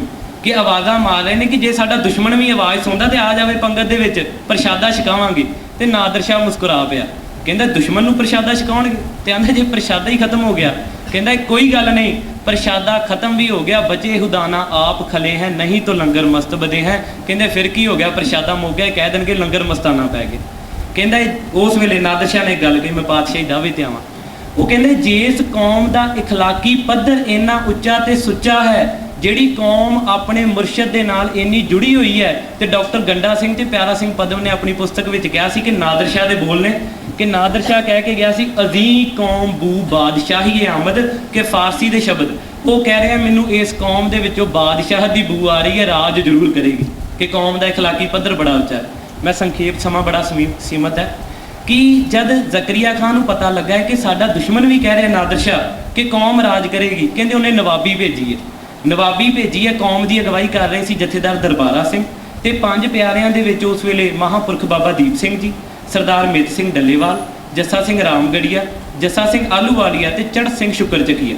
ਕਹਿੰਦੇ ਨਵਾਬੀ ਪਹੁੰਚੀ ਹੈ ਤੇ ਨਵਾਬੀ ਦੇ ਵਿੱਚ ਕੰਗਨਵਾਲ ਦੀ ਜ਼ਮੀਨ, ਹੀਰੇ ਜੜਤ ਪੋਸ਼ਾਕ ਹੈ, ਸਾਜ਼ੋ ਸਮਾਨ ਹੈ। ਕਹਿੰਦੇ ਨਵਾਬੀ ਮਿਲੀ ਤੇ ਜਥੇਦਾਰ ਦਰਬਾਰਾ ਸਿੰਘ ਦੇ ਕੋਲ ਆ ਕੇ ਸੁਬੇਗ ਸਿੰਘ ਪਹੁੰਚਿਆ ਹੈ ਕਿ ਮਹਾਰਾਜ ਨਵਾਬੀ ਸਵੀਕਾਰ ਕਰੋ। ਤੇ ਕਹਿੰਦੇ ਉਸ ਵੇਲੇ ਦੇ ਆਗੂ ਦਾ ਜਵਾਬ ਕੀ ਹੋਏਗਾ ਕਿ ਉਹ ਕਹਿ ਰਿਹਾ ਹੈ ਹਮ ਰਾਖਤ ਪਾਤਸ਼ਾਹੀ ਦਾਵਾ ਜਾ ਇਤਕੋ ਜਾ ਅਗਲੋ ਪਾਵਾ। ਤੇ ਕਹਿੰਦੇ ਸੁਬੇਗ ਸਿੰਘ ਦੇ ਨਾਲ ਇੱਕ ਨਾਨੂ ਸਿੰਘ ਗਰੇਵਾਲ ਸੀ। ਮਨ ਵਿੱਚ ਸਵਾਲ ਆ ਗਿਆ ਕਿ ਇਹਨਾਂ ਦਾ ਜਥੇਦਾਰ ਕਹਿ ਰਿਹਾ ਹੈ ਹਮ ਰਾਖਤ ਪਾਤਸ਼ਾਹੀ ਦਾਵਾ, ਕਿ ਉਹ ਕਹਿੰਦੇ ਕਿਮ ਪਾਤਸ਼ਾਹੀ ਸਿੰਘਨ ਭਾਈ, ਕਿ ਭਾਈ ਤੁਹਾਨੂੰ ਪਾਤਸ਼ਾਹੀ ਕਿੰਨੇ ਦੇ ਦਿੱਤੀ ਹੈ?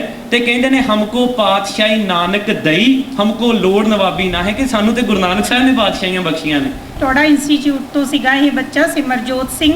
ਨੈਕਸਟ ਵਿਦਿਆਰਥੀ ਦਸ਼ਮੇਸ਼ ਖਾਲਸਾ ਕਾਲਜ ਜੀਰਕਪੁਰ ਤੋਂ ਤਰੁਣਪ੍ਰੀਤ ਕੌਰ। ਮੇਰਾ ਅੱਜ ਦਾ ਟੌਪਿਕ ਹੈਗਾ ਛੋਟੇ ਸਾਹਿਬਜ਼ਾਦਿਆਂ ਦੀ ਸ਼ਹੀਦੀ ਦਾ ਸੰਦੇਸ਼।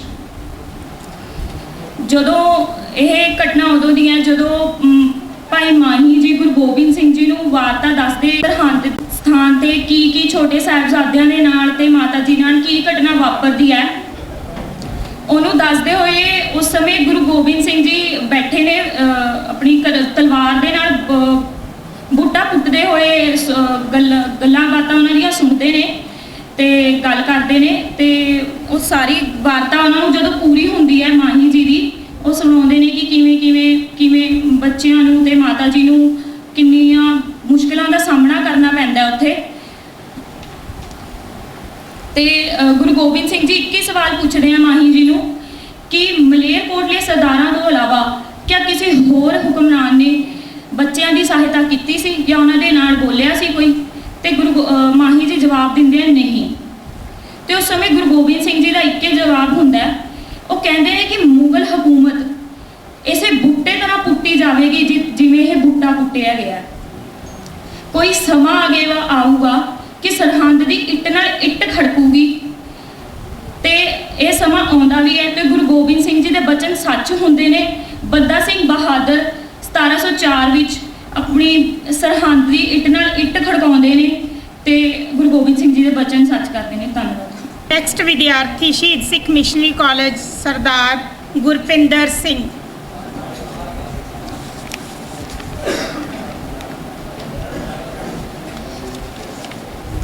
ਇਹ 1704 ਦਾ ਸਮਾਂ ਨਹੀਂ ਸੀਗਾ ਬੱਚਿਓ ਸਰਹੰਦ ਦੀ ਇੱਟ ਨਾਲ ਇੱਟ ਖੜਕਾਉਣ ਦਾ। ਤੁਸੀਂ ਜਾਣਦੇ ਹੋ ਬੰਦਾ ਬਹਾਦਰ ਨੂੰ 1708 ਦੇ ਵਿੱਚ ਗੁਰੂ ਸਾਹਿਬ ਥਾਪੜਾ ਦੇ ਕੇ ਭੇਜਦੇ ਨੇ। 100 ਸਾਲ ਪਿੱਛੇ ਚੱਲੀਏ, ਗੁਰਦੁਆਰਿਆਂ ਦੇ ਉੱਤੇ ਕਬਜ਼ਾ ਕਰਕੇ ਮਹੰਤ ਸੋਚਦੇ ਨੇ ਅਸੀਂ ਕਬਜ਼ਾ ਕੀਤਾ ਹੈ। ਪੰਥਕ ਜਥੇਬੰਦੀਆਂ ਸ਼ਹੀਦ ਲਛਮਣ ਸਿੰਘ ਭਾਈ ਤਾਰੋਵਾਲੀ ਦੀ ਅਗਵਾਈ ਦੇ ਵਿੱਚ ਨਨਕਾਣਾ ਸਾਹਿਬ ਨੂੰ ਆਜ਼ਾਦ ਕਰਵਾਉਂਦੇ ਨੇ, ਸ਼ਹੀਦ ਹੁੰਦੇ ਨੇ ਤੇ ਮਹੰਤ ਸੋਚਦੇ ਨੇ ਇਹਨਾਂ ਨੂੰ ਅਸੀਂ ਮਾਰ ਦਿੱਤਾ ਹੈ। ਪਰ ਉਹਨਾਂ ਸ਼ਹਾਦਤਾਂ ਦੇ ਵਿੱਚੋਂ ਜਿਹੜਾ ਜੀਵਨ ਮਿਲਦਾ ਹੈ ਉਹ ਸ਼ਹੀਦ ਸਿੱਖ ਮਿਸ਼ਨਰੀ ਕਾਲਜ ਵਰਗਾ ਕੌਮ ਨੂੰ ਅੱਜ ਤੱਕ ਜਿਹੜਾ ਜੀਵਨ ਮਿਲਿਆ ਉਸ ਸ਼ਹਾਦਤ ਦੇ ਵਿੱਚੋਂ ਮਿਲਿਆ, ਜਿਸ ਫੁਲਵਾਰੀ ਦੇ ਫੁੱਲ ਆਪ ਸਭ ਸੰਗਤਾਂ ਦੇ ਸਾਹਮਣੇ ਨੇ। ਹੋਈਆਂ ਭੁੱਲਾਂ ਦੀ ਖਿਮਾ। ਧੰਨਵਾਦ ਆਪ ਸੰਗਤਾਂ ਦਾ, ਸ੍ਰੀ ਗੁਰੂ ਹਰਕ੍ਰਿਸ਼ਨ ਸਾਹਿਬ ਜੀ ਦਾ, ਜਿਨ੍ਹਾਂ ਨੇ ਇਸ ਛੱਜੂ ਦੇ ਕੋਲੋਂ ਕੁਝ ਬੋਲ ਕਢਾਏ। ਵਾਹਿਗੁਰੂ ਜੀ ਕਾ ਖਾਲਸਾ, ਵਾਹਿਗੁਰੂ ਜੀ ਕੀ ਫਤਿਹ। ਜਿਸ ਕੌਮ ਦੀ ਸ਼ਕਤੀ ਜੇ ਦੇਖਣੀ ਹੈ ਕਦੇ ਗਿਣੋ ਨਾ ਉਸ ਦੇ ਮੁਰੀਦ ਕਿੰਨੇ, ਬੰਦੇ ਗਿਣੋ ਨਾ ਸਗੋਂ ਇਹ ਕਰੋ ਗਿਣਤੀ, ਉਸ ਕੌਮ ਵਿੱਚ ਹੋਏ ਸ਼ਹੀਦ ਕਿੰਨੇ। ਨੈਕਸਟ ਵਿਦਿਆਰਥੀ ਗੁਰੂ ਗ੍ਰੰਥ ਸਾਹਿਬ ਵਰਲਡ ਯੂਨੀਵਰਸਿਟੀ ਤੋਂ ਜਗਦੀਪ ਸਿੰਘ। ਸੰਗਤ ਵਿੱਚ ਬੈਠਣ ਦਾ ਸਲੀਕਾ ਕੀ ਹੁੰਦਾ ਹੈ? ਕਿਉਂਕਿ ਆਪਾਂ ਕੱਲ ਤੋਂ ਕੈਂਪ ਅਟੈਂਡ ਕਰ ਰਹੇ ਆ, ਗੁਰੂ ਘਰ ਵਿੱਚ ਜਾਂਦੇ ਆ, ਸਵੇਰੇ ਜਾਂਦੇ ਆ, ਸ਼ਾਮੀ ਜਾਂਦੇ ਆ, ਸੰਗਤ ਕਰਦੇ ਆ, ਤੇ ਸਲੀਕਾ ਕੀ ਹੁੰਦਾ ਹੈ? ਕਹਿੰਦੇ ਆ ਨਾ ਜੇ ਕੁਝ ਤੁਸੀਂ ਬਣਨਾ ਹੈ, ਵਕਤਾ ਆਉਂਦਾ ਬੋਲ ਕੇ ਚਲੇ ਜਾਂਦਾ, ਵਕਤਾ ਆਉਂਦਾ ਬੋਲ ਕੇ ਚਲੇ ਜਾਂਦਾ ਹੈ। ਫਿਰ ਜਿਵੇਂ ਪਹਿਲਾਂ ਵੀਰ ਜੀ ਨੇ ਗੱਲ ਕਹੀ ਸੀ ਕਿ ਸਾਡੀ ਸਿੱਖੀ 'ਚ ਨਿਘਾਰ ਆ ਰਿਹਾ ਹੈ, ਚਾਹੇ ਉਹ ਪਦਾਰਥਵਾਦ ਕਰਕੇ ਹੈ, ਚਾਹੇ ਉਹ ਸਾਡੇ ਸੁਭਾਅ ਕਰਕੇ ਹੈ, ਪਰ ਇਹ ਸਾਰੀਆਂ ਚੀਜ਼ਾਂ ਦਾ ਨਿਘਾਰ ਆ ਰਿਹਾ ਹੈ ਕਿਉਂਕਿ ਸਾਡੇ ਵਿੱਚ ਸੰਗਤ 'ਚ ਬੈਠਣ ਦਾ ਸਲੀਕਾ ਖਤਮ ਹੋ ਗਿਆ। ਸਭ ਤੋਂ ਵੱਡੀ ਗੱਲ ਹੈ, ਜਿੰਨਾ ਚਿਰ ਸਾਡੇ 'ਚ ਸਲੀਕਾ ਨਹੀਂ ਆਉਂਦਾ। ਦੇਖੋ ਗੁਰੂ ਨਾਨਕ ਤੋਂ ਜੋਤ ਰੜੀ, ਅੱਗੇ ਜੋਤ ਚੱਲੀ, ਗੁਰੂ ਨਾਨਕ ਸਾਹਿਬ ਨੇ ਚੋਲਾ ਬਦਲਿਆ, ਜੋਤ ਬਦਲੀ, ਗੁਰੂ ਅੰਗਦ ਬਣੇ। ਕਿਵੇਂ ਬਣੇ? ਕਿਉਂਕਿ ਉਹਨਾਂ ਕੋਲੇ ਸਲੀਕਾ ਸੀ, ਉਹਨਾਂ ਨੇ ਬੈਠਿਆ ਆਪਣੇ ਉਸਤਾਦ ਦੇ ਕੋਲ, ਆਪਣੇ ਗੁਰੂ ਦੇ ਕੋਲ ਬੈਠ ਕੇ ਗੱਲਾਂ ਨੂੰ ਸੁਣਿਆ, ਉਹਨਾਂ ਗੱਲਾਂ ਨੂੰ ਸੁਣ ਕੇ ਉਹ ਤੇ ਚੱਲ ਕੇ ਫਿਰ ਆਪ ਉਹ ਉਸੇ ਗੁਰੂ ਨਾਨਕ ਦੀ ਗੁਰਗੱਦੀ ਦੇ ਵਾਰਸ ਹੋ ਗਏ। ਤੇ ਅੱਜ ਭਾਵੇਂ ਅਸੀਂ ਜਿੱਦਾਂ ਮਰਜ਼ੀ ਕੁਝ ਕਰ ਲਈਏ, ਸਾਡੇ ਕੋਲੇ ਸਲੀਕਾ ਨਹੀਂ ਜੇ ਬਚਿਆ। ਜਦੋਂ ਤੱਕ ਸੁਣਾਂਗੇ ਨਹੀਂ ਉਦੋਂ ਤੱਕ ਅਸੀਂ ਅੱਗੇ ਨਹੀਂ ਵਧ ਸਕਾਂਗੇ।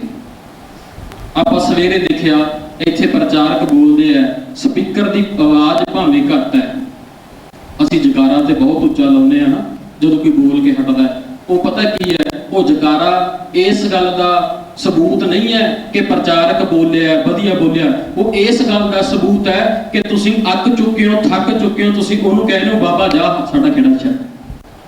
ਉਹ ਇਸ ਗੱਲ ਦਾ ਸਬੂਤ ਹੈ ਕਿਉਂਕਿ ਸਾਡੇ ਅੰਦਰੋਂ ਸਲੀਕਾ ਮੁੱਕ ਗਿਆ ਆਪਣੇ ਉਸਤਾਦ ਨੂੰ ਸੁਣਨ ਦਾ, ਆਪਣੇ ਗੁਰੂ ਨੂੰ ਸੁਣਨ ਦਾ। ਅਸੀਂ ਜੇ ਕੁਝ ਪਾਉਣਾ ਹੈ, ਜੇ ਕੁਝ ਪਾਉਣਾ ਚਾਹੁੰਦੇ ਆ, ਹੁਣ ਸਾਡੇ ਵਿੱਚੋਂ ਅਸੀਂ ਜੇ ਕੋਈ ਇੱਥੇ ਬਖਤਾ ਬੋਲ ਰਿਹਾ, ਸਾਡੇ ਵਿੱਚੋਂ ਬੈਠੇ ਬੈਠੇ ਕੁਝ ਉੱਠਦੇ ਆ, ਉੱਠ ਕੇ ਬਾਹਰ ਚਲੇ ਜਾਂਦੇ ਆ, ਬਾਹਰ ਜਾ ਕੇ ਹੱਸਦੇ ਆ, ਟਾਕੀ ਰਹੀ ਦਿਖਦੇ ਆ। ਤੇ ਸੋਚੋ ਜੇ ਕਦੇ ਇਸੇ ਜਗ੍ਹਾ ਤੇ ਗੁਰੂ ਨਾਨਕ ਸਾਹਿਬ ਬੋਲਦੇ ਹੁੰਦੇ, ਤੁਸੀਂ ਉਹਨਾਂ ਨੂੰ ਬੋਲਦਿਆਂ ਨੂੰ ਛੱਡ ਕੇ ਬਾਹਰ ਚਲੇ ਜਾਂਦੇ, ਤੁਸੀਂ ਉਹਨਾਂ ਦੀ ਕਿਰਪਾ ਦੇ ਭਾਗੀਦਾਰ ਹੋ ਜਾਂਦੇ ਕਦੇ। ਗੁਰਬਾਣੀ ਕੀ ਕਹਿੰਦੀ ਹੈ, ਸਤ ਸੰਗਤ ਕੈਸੀ ਜਾਣੀ ਹੈ ਜਿੱਥੇ ਇੱਕੋ ਨਾਮ ਵਖਾਣੀ। ਆਪਾਂ ਸਵੇਰ ਦੇ ਬੈਠੇ ਆ ਨਾ, ਇੱਥੇ ਗੱਲਾਂ ਕਿਹਦੀਆਂ ਚੱਲਦੀਆਂ ਨੇ? ਇੱਥੇ ਗੱਲਾਂ ਕਿਹੜੀਆਂ ਚੱਲ ਰਹੀਆਂ? ਨਾਮ ਦੀਆਂ, ਬਾਣੀ ਦੀਆਂ, ਗੁਰੂ ਸਾਹਿਬ ਦੇ ਜੀਵਨ ਦੀਆਂ, ਗੁਰੂਆਂ ਦੀਆਂ। ਤੇ ਹੁਣ ਇਹ ਦੇਖੋ ਵੀ ਉਸ ਬਾਣੀ ਦੀ ਤੁਕ ਦੇ ਅਨੁਸਾਰ ਤੇ ਅਸੀਂ ਸਤ ਸੰਗਤ ਕਰ ਰਹੇ ਹਾਂ। ਤੇ ਇਹ ਦੇਖੋ ਜੇ ਸਤ ਸੰਗਤ ਹੋ ਰਹੀ ਹੈ, ਗੁਰੂ ਨਾਨਕ ਸਾਹਿਬ ਆਪ ਸਾਡੇ 'ਚ ਬੈਠੇ ਆ, ਆਪ ਸੁਣ ਰਹੇ ਆ, ਕਿਉਂਕਿ ਘਟ ਘਟ ਮੈਂ ਹਰ ਜੂਸ ਹੈ ਕਹਿੰਦੇ ਆ ਨਾ, ਹਰ ਇੱਕ ਵਿੱਚ ਬੈਠਾ ਹੈ, ਹਰ ਇੱਕ ਨੂੰ ਸੁਣਦਾ ਹੈ ਤੇ ਸੁਣਾ ਵੀ ਆਪ ਰਿਹਾ ਹੈ, ਸੁਣ ਵੀ ਆਪ ਰਿਹਾ ਹੈ। ਇਹ ਵੇਖੋ ਫਿਰ ਤੁਸੀਂ ਨਰਾਦਰੀ ਕਿਹਦੀ ਕਰ ਰਹੇ ਹੋ? ਸਲੀਕਾ ਬਹੁਤ ਵੱਡੀ ਚੀਜ਼ ਹੈ ਜਿਹਦੇ ਕਰਕੇ ਸਾਡੇ 'ਚ ਨਿਘਾਰ ਆ ਰਿਹਾ, ਕਿਉਂਕਿ ਜਦੋਂ ਅਸੀਂ ਬੈਠਣਾ ਸਿੱਖ ਜਾਵਾਂਗੇ, ਸੁਣਨਾ ਸਿੱਖ ਜਾਵਾਂਗੇ, ਸਾਡੇ ਅੰਦਰ ਉਹ ਚੀਜ਼ ਆਪਣੇ ਆਪ ਬੈਠਣੀ ਸ਼ੁਰੂ ਹੋ ਜਾਏਗੀ। ਜਦੋਂ ਉਹ ਚੀਜ਼ ਬੈਠਣੀ ਸ਼ੁਰੂ ਹੋ ਜਾਏਗੀ, ਸਾਡਾ ਮਨ ਕਰੇਗਾ, ਕਿਉਂਕਿ ਅਸੀਂ ਧਿਆਨ ਨਾਲ ਸੁਣਾਂਗੇ, ਅਸੀਂ ਸੇਵਾ ਨਾਲ ਜੁੜਾਂਗੇ।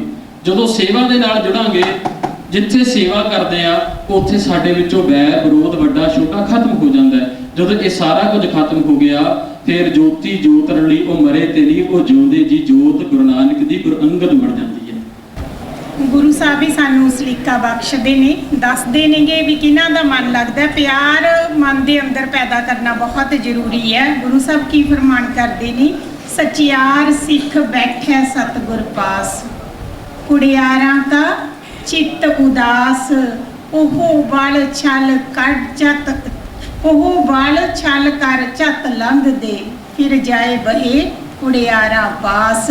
ਬਿਠਾ ਲੈਂਦੇ ਆਪਾਂ ਸੰਗਤ ਨੂੰ, ਚਲੋ ਅਸਰ ਹੁੰਦਾ, ਕਦੇ ਨਾ ਕਦੇ ਹੋ ਜਾਂਦਾ।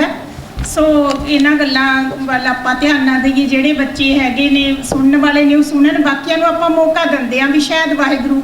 ਹੁਣ ਅਸੀਂ ਕਵਿਸ਼ਰੀ ਮੁਕਾਬਲਾ ਸ਼ੁਰੂ ਕਰਨ ਜਾ ਰਹੇ ਹਾਂ। ਕਵਿਸ਼ਰੀ ਮੁਕਾਬਲੇ ਦੇ ਵਿੱਚ 7 ਤੋਂ 8 ਮਿੰਟ ਦਾ ਸਮਾਂ ਵਿਦਿਆਰਥੀਓ ਤੁਸੀਂ ਧਿਆਨ ਦੇਣਾ ਕਿ ਤੁਸੀਂ 7 ਮਿੰਟ ਤੱਕ ਹੀ ਜਿਹੜਾ ਹੈਗਾ ਆਪਣੀ ਕਵਿਸ਼ਰੀ ਦਾ ਸਮਾਂ ਜਿਹੜਾ ਮਿੱਥ ਕੇ ਚੱਲਿਓ। ਪਹਿਲਾ ਵਿਦਿਆਰਥੀ ਹੈ ਭਾਈ ਬਲਜਿੰਦਰ ਸਿੰਘ। ਭਾਈ ਬਲਜਿੰਦਰ ਸਿੰਘ। ਜਿੰਨਾ ਜਿੰਨਾ ਗੁਰਬਾਣੀ ਦੀ ਓਟ ਤੱਕੀ, ਬੇੜੇ ਉਹਨਾਂ ਦੇ ਭਵਜਲੋਂ ਪਾਰ ਹੋ ਗਏ। ਕਾਮ ਅਤੇ ਕ੍ਰੋਧ ਵਿੱਚ ਸੜੇ ਹੋਏ ਜੋ, ਹਿਰਦੇ ਉਹਨਾਂ ਦੇ ਠੰਡੇ ਠਾਰ ਹੋ ਗਏ। ਰਸਤੇ ਪਾਇਆ ਸੀ ਕੌਡੇ ਦੇ ਰਾਖਸ਼ਾਂ ਨੂੰ, ਸੱਜਣ ਠੱਗ ਵਰਗੇ ਸੇਵਾਦਾਰ ਹੋ ਗਏ। ਪੜਿਆ ਸੁਣਿਆ ਜਿੰਨਾ ਮਨ ਚਿੱਤ ਲਾ ਕੇ, ਰੋਸ਼ਨ ਵਿੱਚ ਉਹ ਸਾਰੇ ਸੰਸਾਰ ਹੋ ਗਏ। ਆਓ ਸਭ ਤੋਂ ਪਹਿਲਾਂ ਗੱਜ ਗੱਜ ਕੇ ਗਜਾਓ ਫਤਿਹ ਜੀ, ਆਖੋ ਵਾਹਿਗੁਰੂ ਜੀ ਕਾ ਖਾਲਸਾ ਵਾਹਿਗੁਰੂ ਜੀ ਕੀ ਫਤਿਹ। ਅੱਜ ਅਸੀਂ ਆਪ ਸੰਗਤਾਂ ਦੇ ਨਾਲ ਸ੍ਰੀ ਗੁਰੂ ਗ੍ਰੰਥ ਸਾਹਿਬ ਮਹਾਰਾਜ ਜੀਆਂ ਦੇ ਪਰਥਾਏ ਵਿਚਾਰ ਕਰਨ ਜਾ ਰਹੇ ਹਾਂ।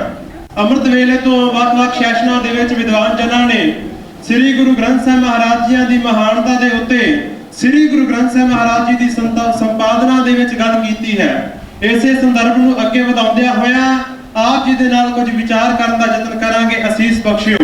ਕਿਸੇ ਕੌਮ ਦੀ ਨਿਆਰੀ ਹੋਂਦ ਦੇ ਵਾਸਤੇ 3 ਚੀਜ਼ਾਂ ਦੀ ਬੜੀ ਅਹਿਮ ਭੂਮਿਕਾ ਹੁੰਦੀ ਹੈ।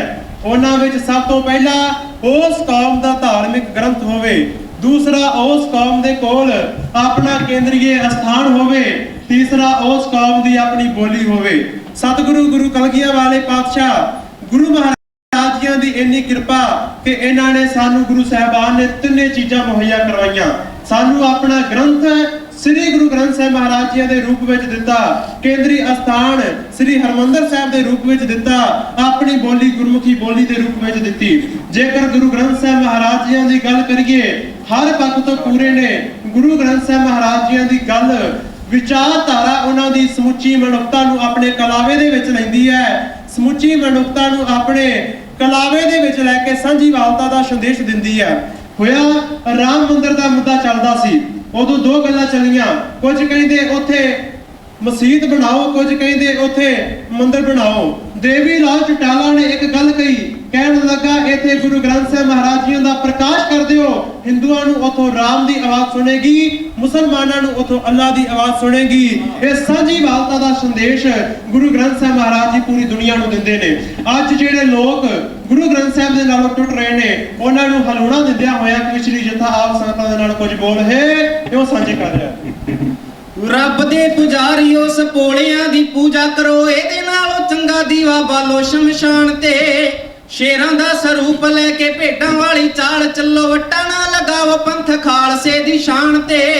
ਦਸਵੇਂ ਹਜੂਰ ਨੇ ਹਜੂਰ ਸਾਹਿਬ ਥਾਪਿਆ ਹੈ, ਆਪ ਗੁਰੂ ਗ੍ਰੰਥ ਸਾਹਿਬ ਗੁਰੂ ਦੇ ਸਥਾਨ ਤੇ। ਫੇਰ ਵੀ ਕੀ ਅੰਨੇ ਬੋਲੇ ਮੂਰਖਾਂ ਦੇ ਟੋਲੇ ਛੱਡ, ਸ਼ਮਾ ਨੂੰ ਟੇਕਦੇ ਨੇ ਮੱਥੇ ਸ਼ਮਾਦਾਨ ਤੇ। ਭਟਕਦੇ ਪਖੰਡੀਆਂ ਦੇ ਡੇਰਿਆਂ ਤੇ, ਗੁਰੂ ਗ੍ਰੰਥ ਜਿਹਾ ਗੁਰੂ ਕਿਹੜਾ ਏ ਜਹਾਨ ਤੇ। ਐਵੇਂ ਲੋਕੀ ਭਟਕਦੇ ਨੇ ਪਖੰਡੀਆਂ ਦੇ ਡੇਰਿਆਂ ਤੇ, ਗੁਰੂ ਗ੍ਰੰਥ ਜਿਹਾ ਗੁਰੂ ਕਿਹੜਾ ਏ ਜਹਾਨ ਤੇ। ਬਿਨਾ ਗੱਤ ਨਹੀਂ ਜੇ ਲੱਜ ਨਹੀਂ ਜੇ ਪੱਤ ਨਹੀਂ ਜੇ ਜ਼ਿੰਦਗੀ ਦਾ ਤੱਤ ਨਹੀਂ ਜੇ ਸੱਚ ਜਾਣੋ ਪਿਆਰਿਓ।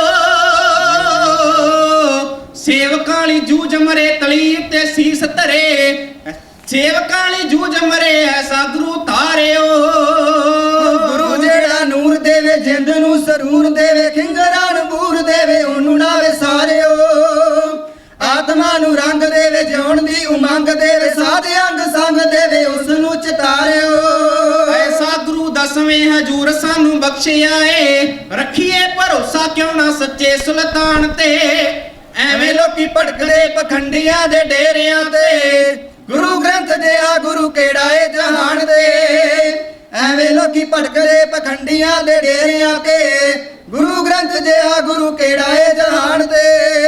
ਜਦੋਂ ਮਨੂੰ ਦਾਤਰੀ ਦੇ ਵਾਂਗ ਸਾਨੂੰ ਵੱਢਦਾ ਸੀ, ਉਦੋਂ ਕਿਹੜਾ ਗੁਰੂ ਸਾਡੇ ਦੁੱਖਾਂ ਦਾ ਭਾਈਵਾਲ ਸੀ। ਬੀੜੀ ਦੀਆਂ ਡਾਂਗਾਂ ਅਤੇ ਗੋਲਿਆਂ ਦੇ ਮੀਂਹ ਅੱਗੇ ਕਿਹੜਾ ਇਹਨਾਂ ਦੰਬੀਆਂ ਪਖੰਡੀਆਂ ਚੋਂ ਨਾਲ ਸੀ। ਚਰੜੀਆਂ ਤੇ ਚੜੇ ਅਸੀਂ ਜੰਡਾਂ ਨਾਲ ਸੜੇ, ਅਸੀਂ ਪੱਠੀਆਂ 'ਚ ਕੜੇ, ਅਸੀਂ ਕਿਸ ਦਾ ਕਮਾਲ ਸੀ। ਉਦੋਂ ਇਹ ਗੁਰੂ ਦਸਾਂ ਜੋਤਾਂ ਦੀ ਰੂਹਾਨੀ ਜੋਤ, ਸੱਚ ਦੀ ਨੂਰਾਨੀ ਜੋਤ, ਪੰਥ ਤੇ ਦਿਆਲ ਸੀ। ਕਿਉਂ ਨਾ ਐਸੇ ਸ਼ਬਦ ਰੂਪ ਗੁਰੂ ਤੋਂ ਅਸੀਸ ਲਈਏ, ਝੁੱਲਦੇ ਨੇ ਝੰਡੇ ਜਿਹਦੇ ਜ਼ਮੀਨ ਅਸਮਾਨ ਤੇ। ਐਵੇਂ ਲੋਕੀ ਭਟਕਦੇ ਪਖੰਡੀਆਂ ਦੇ ਡੇਰਿਆਂ ਤੇ, ਗੁਰੂ ਗ੍ਰੰਥ ਜਿਹਾ ਗੁਰੂ ਕਿਹੜਾ ਏ ਜਹਾਨ ਤੇ। ਐਵੇਂ ਲੋਕੀ ਭਟਕਦੇ ਪਖੰਡੀਆਂ ਦੇ ਡੇਰਿਆਂ ਤੇ, ਗੁਰੂ ਗ੍ਰੰਥ ਜਿਹਾ ਗੁਰੂ ਕਿਹੜਾ ਏ ਜਹਾਨ ਤੇ। ਆ ਗਿਆ ਜ਼ਮਾਨਾ ਫੇਰ ਕੂੜ ਤੇ ਕੁਸੱਤ ਵਾਲਾ, ਮੇਲੇ ਲੱਗੇ ਰਹਿੰਦੇ ਠੱਗਾਂ ਵੱਗਾਂ ਦੀ ਦੁਕਾਨ ਤੇ। ਕੌਮ ਦੇ ਵਪਾਰੀ ਗੁਰੂ, ਮਾਇਆ ਦੇ ਪੁਜਾਰੀ ਗੁਰੂ, ਡੰਗ ਮਾਰਦੇ ਨੇ ਸੱਪਾਂ ਵਾਂਗੂ ਸੇਵਕਾਂ ਦੀ ਜਾਨ ਤੇ।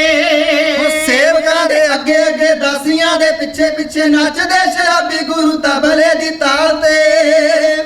ਸਾਹਮਣੇ ਪੈਣੇ ਸਾਨੂੰ ਫੇਰੇ ਮਸੰਦ ਲੋਕ ਮਾਰਦੇ ਨੇ ਚੋਟ ਜਿਹੜੇ ਸਿੱਖੀ ਦੇ ਨਿਸ਼ਾਨ ਤੇ। ਹਾਂਜੀ, ਇਹ ਸਨ ਭਾਈ ਬਲਜਿੰਦਰ ਸਿੰਘ ਦਾ ਕਵਿਸ਼ਰੀ ਜਥਾ, ਜਿਨ੍ਹਾਂ ਨੇ ਸਾਨੂੰ ਗੁਰੂ ਗ੍ਰੰਥ ਸਾਹਿਬ ਦੀ ਮਹਿਮਾ ਸਰਵਣ ਕਰਾਈ ਹੈ ਕਵਿਸ਼ਰੀ ਦੇ ਰਾਹੀਂ। ਅਗਲੇ ਸਟੂਡੈਂਟ ਨੇ ਭਾਈ ਭੁਪਿੰਦਰ ਸਿੰਘ, ਸਰਦਾਰ ਗੁਰਚਰਨ ਸਿੰਘ ਟੋੜਾ ਇੰਸਟੀਚਿਊਟ ਤੋਂ।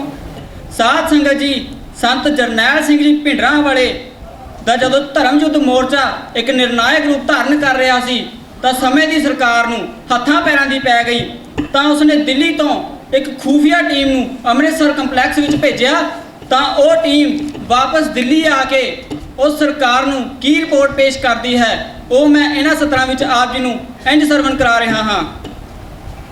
ਦੱਸਦਾ ਏ ਸੁਈਆ ਦਿੱਲੀ ਜਾ ਕੇ ਰਾਣੀ ਨੂੰ, ਦੱਸਦਾ ਜਸੂਸ ਦਿੱਲੀ ਜਾ ਕੇ ਰਾਣੀ ਨੂੰ, ਤੀਰ ਵਾਲੇ ਬਾਬੇ ਦੀ ਮੈਂ ਖੋਜ ਵੇਖੀਏ, ਇੱਕ ਹੀ ਨਾ ਸ਼ੇਰ ਹੁੰਦਾ ਮਾਣ ਬੀਬੀ ਜੀ, ਇੱਕ ਹੀ ਨਾ ਸ਼ੇਰ ਹੁੰਦਾ ਮਾਣ ਬੀਬੀ ਜੀ, ਬੱਬਰ ਸ਼ੇਰਾਂ ਦੀ ਉੱਥੇ ਫੌਜ ਵੇਖੀਏ, ਇੱਕ ਹੀ ਨਾ ਸ਼ੇਰ ਹੁੰਦਾ ਮਾਣ ਬੀਬੀ ਜੀ, ਬੱਬਰ ਸ਼ੇਰਾਂ ਦੀ ਉੱਥੇ ਫੌਜ ਵੇਖੀਏ, ਬੱਬਰ ਸ਼ੇਰਾਂ ਦੀ ਉੱਥੇ ਫੌਜ ਵੇਖੀਏ, ਖੰਡੇ ਨਾਲ ਪਾਣੀ ਜਿਹਾ ਘੋਲ ਦੇਣੇ ਓ, ਨਾਲ ਕੁਝ ਹੌਲੀ ਹੌਲੀ ਬੋਲ ਦੇਣੇ ਓ, ਖੰਡੇ ਨਾਲ ਪਾਣੀ ਜਿਹਾ ਘੋਲ ਦੇਣੇ ਓ, ਨਾਲ ਕੁਝ ਹੌਲੀ ਹੌਲੀ ਬੋਲ ਦੇਣੇ ਓ, ਜਿਹੜਾ ਪੀਲੇ ਕਰਦਾ ਮਖੌਲਾ ਮੌਤ ਨੂੰ, ਜਿਹੜਾ ਪੀਲੇ ਕਰਦਾ ਮਖੌਲਾ ਮੌਤ ਨੂੰ, ਕਰਾਮਾਤ ਹੁੰਦੀ ਉੱਥੇ ਰੋਜ਼ ਵੇਖੀਏ, ਇੱਕ ਹੀ ਨਾ ਸ਼ੇਰ ਹੁੰਦਾ ਮਾਣ ਬੀਬੀ ਜੀ, ਬੱਬਰ ਸ਼ੇਰਾਂ ਦੀ ਉੱਥੇ ਫੌਜ ਵੇਖੀਏ, ਇੱਕ ਹੀ ਨਾ ਸ਼ੇਰ ਹੁੰਦਾ ਮਾਣ ਬੀਬੀ ਜੀ, ਬੱਬਰ ਸ਼ੇਰਾਂ ਦੀ ਉੱਥੇ ਫੌਜ ਵੇਖੀਏ, ਬੱਬਰ ਸ਼ੇਰਾਂ ਦੀ ਉੱਥੇ ਫੌਜ ਵੇਖੀਏ, ਤਿੰਨ ਚਾਰੇ ਉਹਨਾਂ 'ਚ ਗੱਦਾਰ ਬੰਦੇ ਨੇ, ਸਿਰੇ ਦੇ ਵਕਾਊ ਤੇ ਮਕਾਰ ਬੰਦੇ ਨੇ, ਤਿੰਨ ਚਾਰੇ ਉਹਨਾਂ 'ਚ ਗੱਦਾਰ ਬੰਦੇ ਨੇ, ਸਿਰੇ ਦੇ ਵਕਾਊ ਤੇ ਮਕਾਰ ਬੰਦੇ ਨੇ, ਤੁਸੀਂ ਕਹੋ ਉਹਨਾਂ ਨੂੰ ਖਰੀਦ ਲੈਨੇ ਆ, ਤੁਸੀਂ ਕਹੋ ਉਹਨਾਂ ਨੂੰ ਖਰੀਦ ਲੈਨੇ ਆ, ਸਿੱਖੀ ਉਹਨਾਂ ਵਾਸਤੇ ਮੈਂ ਬੋਝ ਵੇਖੀਏ, ਤੁਸੀਂ ਕਹੋ ਉਹਨਾਂ ਨੂੰ ਖਰੀਦ ਲੈਨੇ ਆ, ਸਿੱਖੀ ਉਹਨਾਂ ਵਾਸਤੇ ਮੈਂ ਬੋਝ ਵੇਖੀਏ, ਇੱਕ ਹੀ ਨਾ ਸ਼ੇਰ ਹੁੰਦਾ ਮਾਣ ਬੀਬੀ ਜੀ, ਇੱਕ ਹੀ ਨਾ ਸ਼ੇਰ ਹੁੰਦਾ ਮਾਣ ਬੀਬੀ ਜੀ, ਬੱਬਰ ਸ਼ੇਰਾਂ ਦੀ ਉੱਥੇ ਫੌਜ ਵੇਖੀਏ, ਬੱਬਰ ਸ਼ੇਰਾਂ ਦੀ ਉੱਥੇ ਫੌਜ ਵੇਖੀਏ। ਹਾਂਜੀ, ਅਗਲਾ ਵਿਦਿਆਰਥੀ ਖਾਲਸਾ ਕਾਲਜ ਪਟਿਆਲੇ ਤੋਂ ਭਾਈ ਅਨਮੋਲ ਸਿੰਘ। ਇਹ ਮਨ ਹਰ ਜੀਤਿਆ ਤੂੰ, ਇੱਕ ਮਨ ਇੱਕ ਚਿੱਤ ਭਾਏ, ਇੱਕ ਮਨ ਇੱਕ ਚਿੱਤ ਭਾਏ, ਰੱਬ ਕਰੇ ਹਾਜ਼ਰੀ ਮਨ ਦੀ ਨਹੀਂ ਲੱਗਦੀ ਤਨ ਦੀ ਲੱਗਦੀ ਹੈ, ਰੱਬ ਕਰੇ ਹਾਜ਼ਰੀ ਮਨ ਦੀ ਨਹੀਂ ਤਨ ਦੀ ਲੱਗਦੀ ਹੈ। ਉਸ ਸਮੇਂ ਦੀ ਵਾਰਤਾ ਪੇਸ਼ ਕਰਦਾ। ਗੁਰੂ ਨਾਨਕ ਦੇਵ ਜੀ ਵੇਈ ਨਦੀ ਚੋਂ ਜਦ ਆਏ ਸੀ, ਗਿਆਨ ਪ੍ਰਾਪਤ ਹੋਇਆ ਸੀ, ਉਹਨੂੰ ਕਾਜੀ ਕਹਿੰਦੇ ਸੀ ਸਾਡੇ ਨਾਲ ਨਮਾਜ਼ ਪੜ੍ਹ, ਤੇ ਉਦੋਂ ਉਹ ਨਮਾਜ਼ ਪੜ੍ਹਨ ਲੱਗੇ ਤੇ ਉਹ ਆਪਦੀਆਂ ਚਲਾਕੀਆਂ ਮਾਰਦਾ ਸੀ ਕਿ ਮੈਂ ਨਮਾਜ਼ ਪੜ੍ਹ ਲਈ, ਕਿ ਤੁਸੀਂ ਤਾਂ ਨਮਾਜ਼ ਹੀ ਨਹੀਂ ਪੜ੍ਹੀ। ਸਿਰਫ ਉਸ ਛੋਟੀ ਜਿਹੀ ਵਾਰਤਾ ਨੂੰ ਪੇਸ਼ ਕਰਦਾ ਕਵਿਸ਼ਰੀ ਦੇ ਰਾਹੀਂ। ਵੇਈ ਵਿੱਚੋਂ ਬਾਹਰ ਜਦੋਂ ਆਏ ਗੁਰੂ ਜੀ, ਲੋਧੀ ਹੈ ਨਵਾਬ ਸੁਲਤਾਨਪੁਰ ਜੀ, ਹੋ ਗਏ ਝੱਟ ਇਕੱਠੇ ਵਿੱਚ ਕੜੀ ਨਾ ਪਈ, ਹੋ ਗਏ ਝੱਟ ਇਕੱਠੇ ਵਿੱਚ ਪਈ ਨਾ ਕੜੀ, ਪੜੀ ਹੈ ਨਵਾਬ ਪਰ ਪੜੀ ਨਾ ਗਈ, ਪੜੀ ਹੈ ਨਵਾਜ਼ ਪਰ ਪੜੀ ਨਾ ਗਈ। ਮੁੱਲਾ ਨੇ ਨਵਾਜ਼ ਕਰ ਦਿੱਤੀ ਸ਼ੁਰੂ ਜੀ, ਚੁੱਪਚਾਪ ਸ਼ਾਂਤ ਸੀ ਖਲੋਤੇ ਗੁਰੂ ਜੀ, ਵੇਖ ਕੇ ਜ਼ੁਬਾਨ ਚੁੱਪ ਖੜੀ ਨਾ ਗਈ, ਵੇਖ ਕੇ ਜ਼ੁਬਾਨ ਚੁੱਪ ਖੜੀ ਨਾ ਗਈ, ਪੜੀ ਹੈ ਨਮਾਜ਼ ਪਰ ਪੜੀ ਨਾ ਗਈ, ਪੜੀ ਹੈ ਨਮਾਜ਼ ਪਰ ਪੜੀ ਨਾ ਗਈ। ਤਨ ਸੀ ਮਸੀਹ ਤੇ ਮਨ ਕਿਤੇ ਹੋਰ ਸੀ, ਤਨ ਸੀ ਮਸੀਹ ਤੇ ਮਨ ਕਿਤੇ ਹੋਰ ਸੀ, ਚਿੱਤ ਨੂੰ ਚੁਰਾਰ ਲੈ ਗਿਆ ਕੋਈ ਚੋਰ ਸੀ, ਫੁਰਨੇ ਚ ਛਿੜੀ ਜੰਗ ਲੜੀ ਨਾ ਗਈ, ਉਹਦੇ ਫੁਰਨੇ ਚ ਛਿੜੀ ਜੰਗ ਲੜੀ ਨਾ ਗਈ, पढ़ी है नमाज पर पढ़ी ना गई, पढ़ी है नमाज पर पढ़ी ना गई। मौलवी दी सुर उच्ची सी अजान दी, रीज नाल पढ़ी ओने आयत कुरान दी। घेरदा बछेरी मन, घेरदा मछेरी मन फड़ी ना गई, पढ़ी है नमाज पर पढ़ी ना गई, पढ़ी है नमाज मन। हाँ जी, ये सी विद्यार्थी अनमोल सिंह खालसा कॉलेज पटियाले तो। अगला विद्यार्थी श्री गुरु तेग बहादुर खालसा कॉलेज आकड़ अंशप्रीत कौर। नानक गुरु रहनुमा बन के आया, नानक गुरु रहनुमा बन के आया। हर एक दी अग विच जलदी सी दुनिया, पापां दी अग विच जलदी सी दुनिया, बुझाण दी खातर सफा बन के आया। हिंदुआं दे सतगुर सी, हिंदुआं दे सतगुर सी, दीना दे रक्षक, मुसलमां दे घर मुस्तफा बन के आया। दुई दा पर्दा उठाउण दे खातर, दुई दा पर्दा उठाउण दे खातर ओ नानक दी सूरत खुदा बन के आया, ओ नानक दी सूरत खुदा बन के आया। बहुत ही सत्कारयोग अध्यापक साहबान, बैठे बड़े बड़े विद्वान ते मेरे प्यारे वीरों भैनों, आप सब का बहुत ज़्यादा धन्यवाद कि अपना कीमती समा कढ़ के सानू इत्थे सुन आए हो। आपां नूं पता ही है कि वाहिगुरू दे रंग न्यारे ने, ओहदे चोज तां बेअंत ने कि गिने ही नहीं जाते। उन्हां दे संबंध विच आपां अज कविश्री गान लगे हां, तेरे केड़े केड़े दसां चोज कई दातिया। कदे हल्ला पीछे हाली, कदे मज्जियां दा पाली, कदे हल्ला पीछे हाली, कदे मज्जियां दा पाली, कदे हट पाके बने ताड़ वई दातिया, हट पाके बने ताड़ वई दातिया। तेरे केड़े केड़े दसां चोज कई दातिया, तेरे केड़े केड़े दसां चोज कई दातिया। बाबर जुल्म कमाए लोक बंदी खाने पाए, बाबर जुल्म कमाए लोक बंदी खाने पाए। आप बन तू सी कैदी, कैदी कैद चों छुड़ाए, आप बन तू सी कैदी, कैदी कैद चों छुड़ाए। पीड़ सब तू मनुखता दी सही दातिया, तेरे केड़े केड़े दसां चोज कई दातिया, तेरे केड़े केड़े दसां चोज कई दातिया। बूटा पुन्न दा तू लाया, भोज सादा नू खवाया, बूटा पुन्न दा तू लाया, भोज सादा नू खवाया। तेरी करनी दा फल साथों जाए ना भुलाया, तेरी वीहां वाली पूंजी वध गई दातिया। तेरे केड़े केड़े दसां चोज कई दातिया, तेरे केड़े केड़े दसां चोज कई दातिया। हाँ जी, अगले विद्यार्थी यूनिवर्सिटी कॉलेज बहादुरपुर तो अमनप्रीत कौर। अज मैं उस मर्द अगंबड़े वरियाम अकेले इनकलाबी गुरु युग पलटाऊ योधे धन श्री गुरु गोबिंद सिंह जी की गल करन जा रही हाँ। गल उस वेले दी है जदों चमकौर की गढ़ी नूं 10 लाख वैरी ने आण के घेरा पा लिया। सतगुरां दे तो वड्डे साहिबजादे मैदाने जंग अंदर शहीदी प्राप्त कर गए, तां सतगुरां ने आप जंग ते जाण दा फैसला कर लिया। जदों इस गल दा पता भाई दया सिंह जी नूं लगा तां ओह 5 प्यारिਆਂ नाल मिल के सतगुरां नूं गढ़ी नूं छड्ड के जाण दा हुक्म इउं करदे ने। तैनूं हुक्म सुणाउंदे ने तेरे 5 प्यारे थापे, परवान 5 दा है फैसला लफ्ज कहे सन आपे।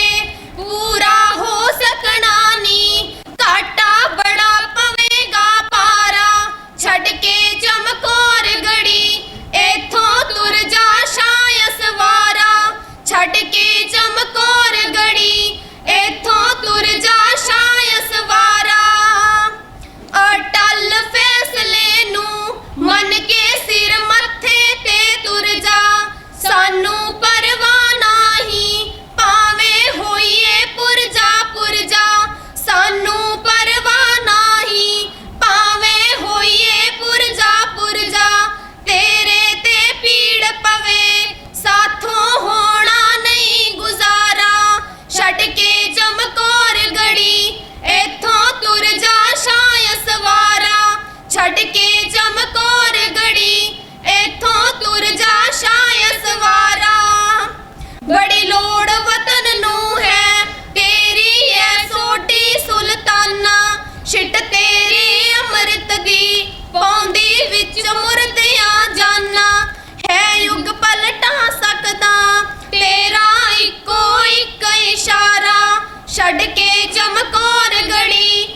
ਛੱਡ ਕੇ ਚਮਕੌਰ ਗੜੀ ਇਥੋਂ ਤੁਰ ਜਾ ਸ਼ਾਇ ਸਵਾਰਾ ਪੂਰੀ ਹੋਣੀ ਚਾਹੀਦੀ ਆਈ ਗੱਲ ਮਰਦ ਦੇ ਕੰਨੇ ਹੱਥ ਜੋੜ ਬੇਨਤੀ ਹੈ ਇਥੋਂ ਜਲਦੀ ਕਰੋ ਕਿਨਾਰਾ ਛੱਡ ਕੇ ਚਮਕੌਰ ਗੜੀ ਇਥੋਂ ਤੁਰ ਜਾ ਸ਼ਾਇ ਸਵਾਰਾ ਛੱਡ ਕੇ ਚਮਕੌਰ ਗੜੀ ਇਥੋਂ ਤੁਰ ਜਾ ਸ਼ਾਇ ਸਵਾਰਾ। ਹਾਂਜੀ ਬੱਚੇ, ਪਬਲਿਕ ਕਾਲਜ ਸਮਾਣਾ ਤੋਂ ਸੰਦੀਪ ਸਿੰਘ।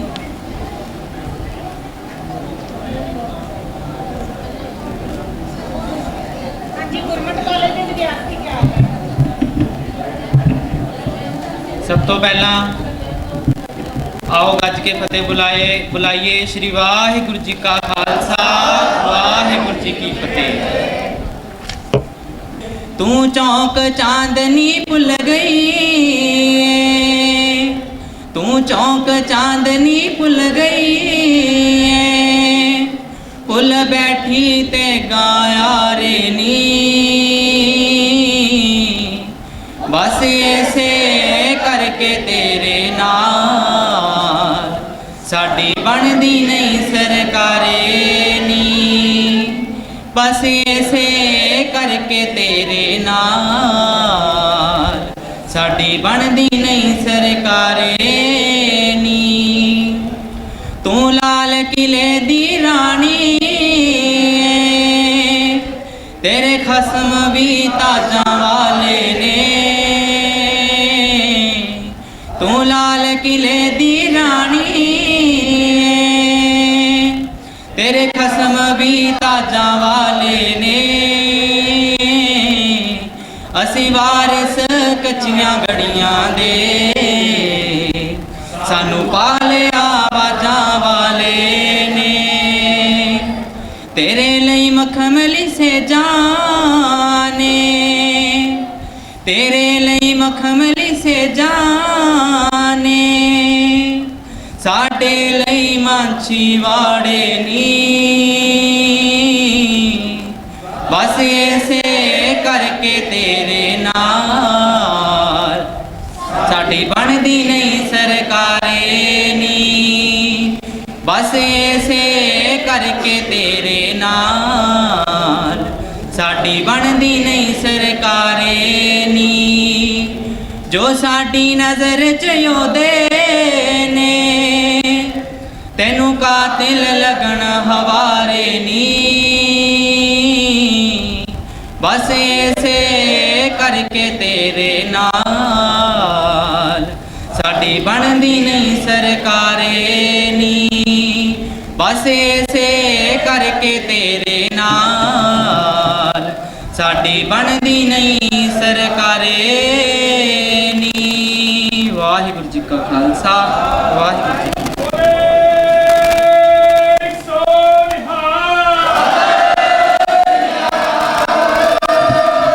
की एसी पब्लिक कॉलेज समाना का विद्यार्थी संदीप सिंह जी ने अपनी कविश्री के राही जुलमी सरकार के जुलमां ते ਸਿੰਘਾਂ ਦੀ बहादुरी की दास्तान सानू सरवण करवाई है। अगले विद्यार्थी गुरमत कॉलेज के सिमरनजीत कौर ते गुरप्रीत कौर गुरमत कॉलेज पटियाला।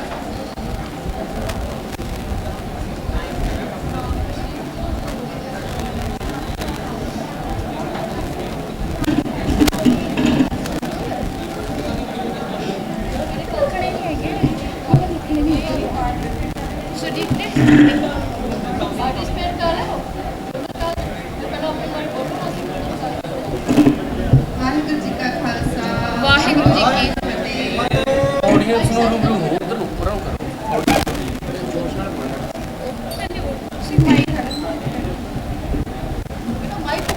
ਮੈਂ ਦਿਖਣੀ ਨਹੀਂ ਛੋਟੀ ਨਹੀਂ ਆਦੀ ਅਸੀਂ ਦਿਖਣੇ ਨਹੀਂ ਮੈਮ ਫਿਰ ਛੋਟੀ ਛੋਟੀ।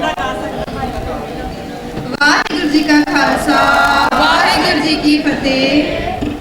ਆਏ ਹਾਲੀ ਮਾਣੇ ਆਏ ਹਾਨੀ ਮਾਣੇ ਆਏ ਹਾਲੀ ਮਾਣੇ ਭਾਗ ਜਾਓ ਬਾਦਸ਼ਾਹ ਆਏ ਹਾਨੀ ਮਾਣੇ ਭਾਗ ਲਾਓ ਬਾਦਸ਼ਾਹ ਬੰਦਗੀ ਦੀ ਖੈਰ ਚੋਲੀ ਪਾਓ ਪਾਤਸ਼ਾਹ ਵਾਹਿਗੁਰੂ ਬੰਦਗੀ ਦੀ ਖੈਰ ਚੋਲੀ ਪਾਓ ਪਾਤਸ਼ਾਹ ਚੰਗੀ ਸੋਚਦੇ ਹੋ ਸ਼ੁਭ ਕਰੋ ਖਿਆਲਾਤ ਨੂੰ ਚੋਲੀ ਵਿੱਚ ਪਾਵੋ ਸਾਡੇ ਨਾਮ ਵਾਲੀ ਦਾਤ ਨੂੰ ਚੰਗੀ ਸੋਚਦੇ ਹੋ ਸ਼ੁਭ ਕਰੋ ਖਿਆਲਾਤ ਨੂੰ ਚੋਲੀ ਵਿੱਚ ਪਾਵੋ ਸਾਡੇ ਨਾਮ ਵਾਲੀ ਦਾਤ ਨੂੰ ਸੁੱਤੇ ਸਾਡੇ ਭਾਗਾਂ ਨੂੰ ਸੁੱਤੇ ਸਾਡੇ ਭਾਗਾਂ ਨੂੰ ਜਗਾਓ ਪਾਤਸ਼ਾਹ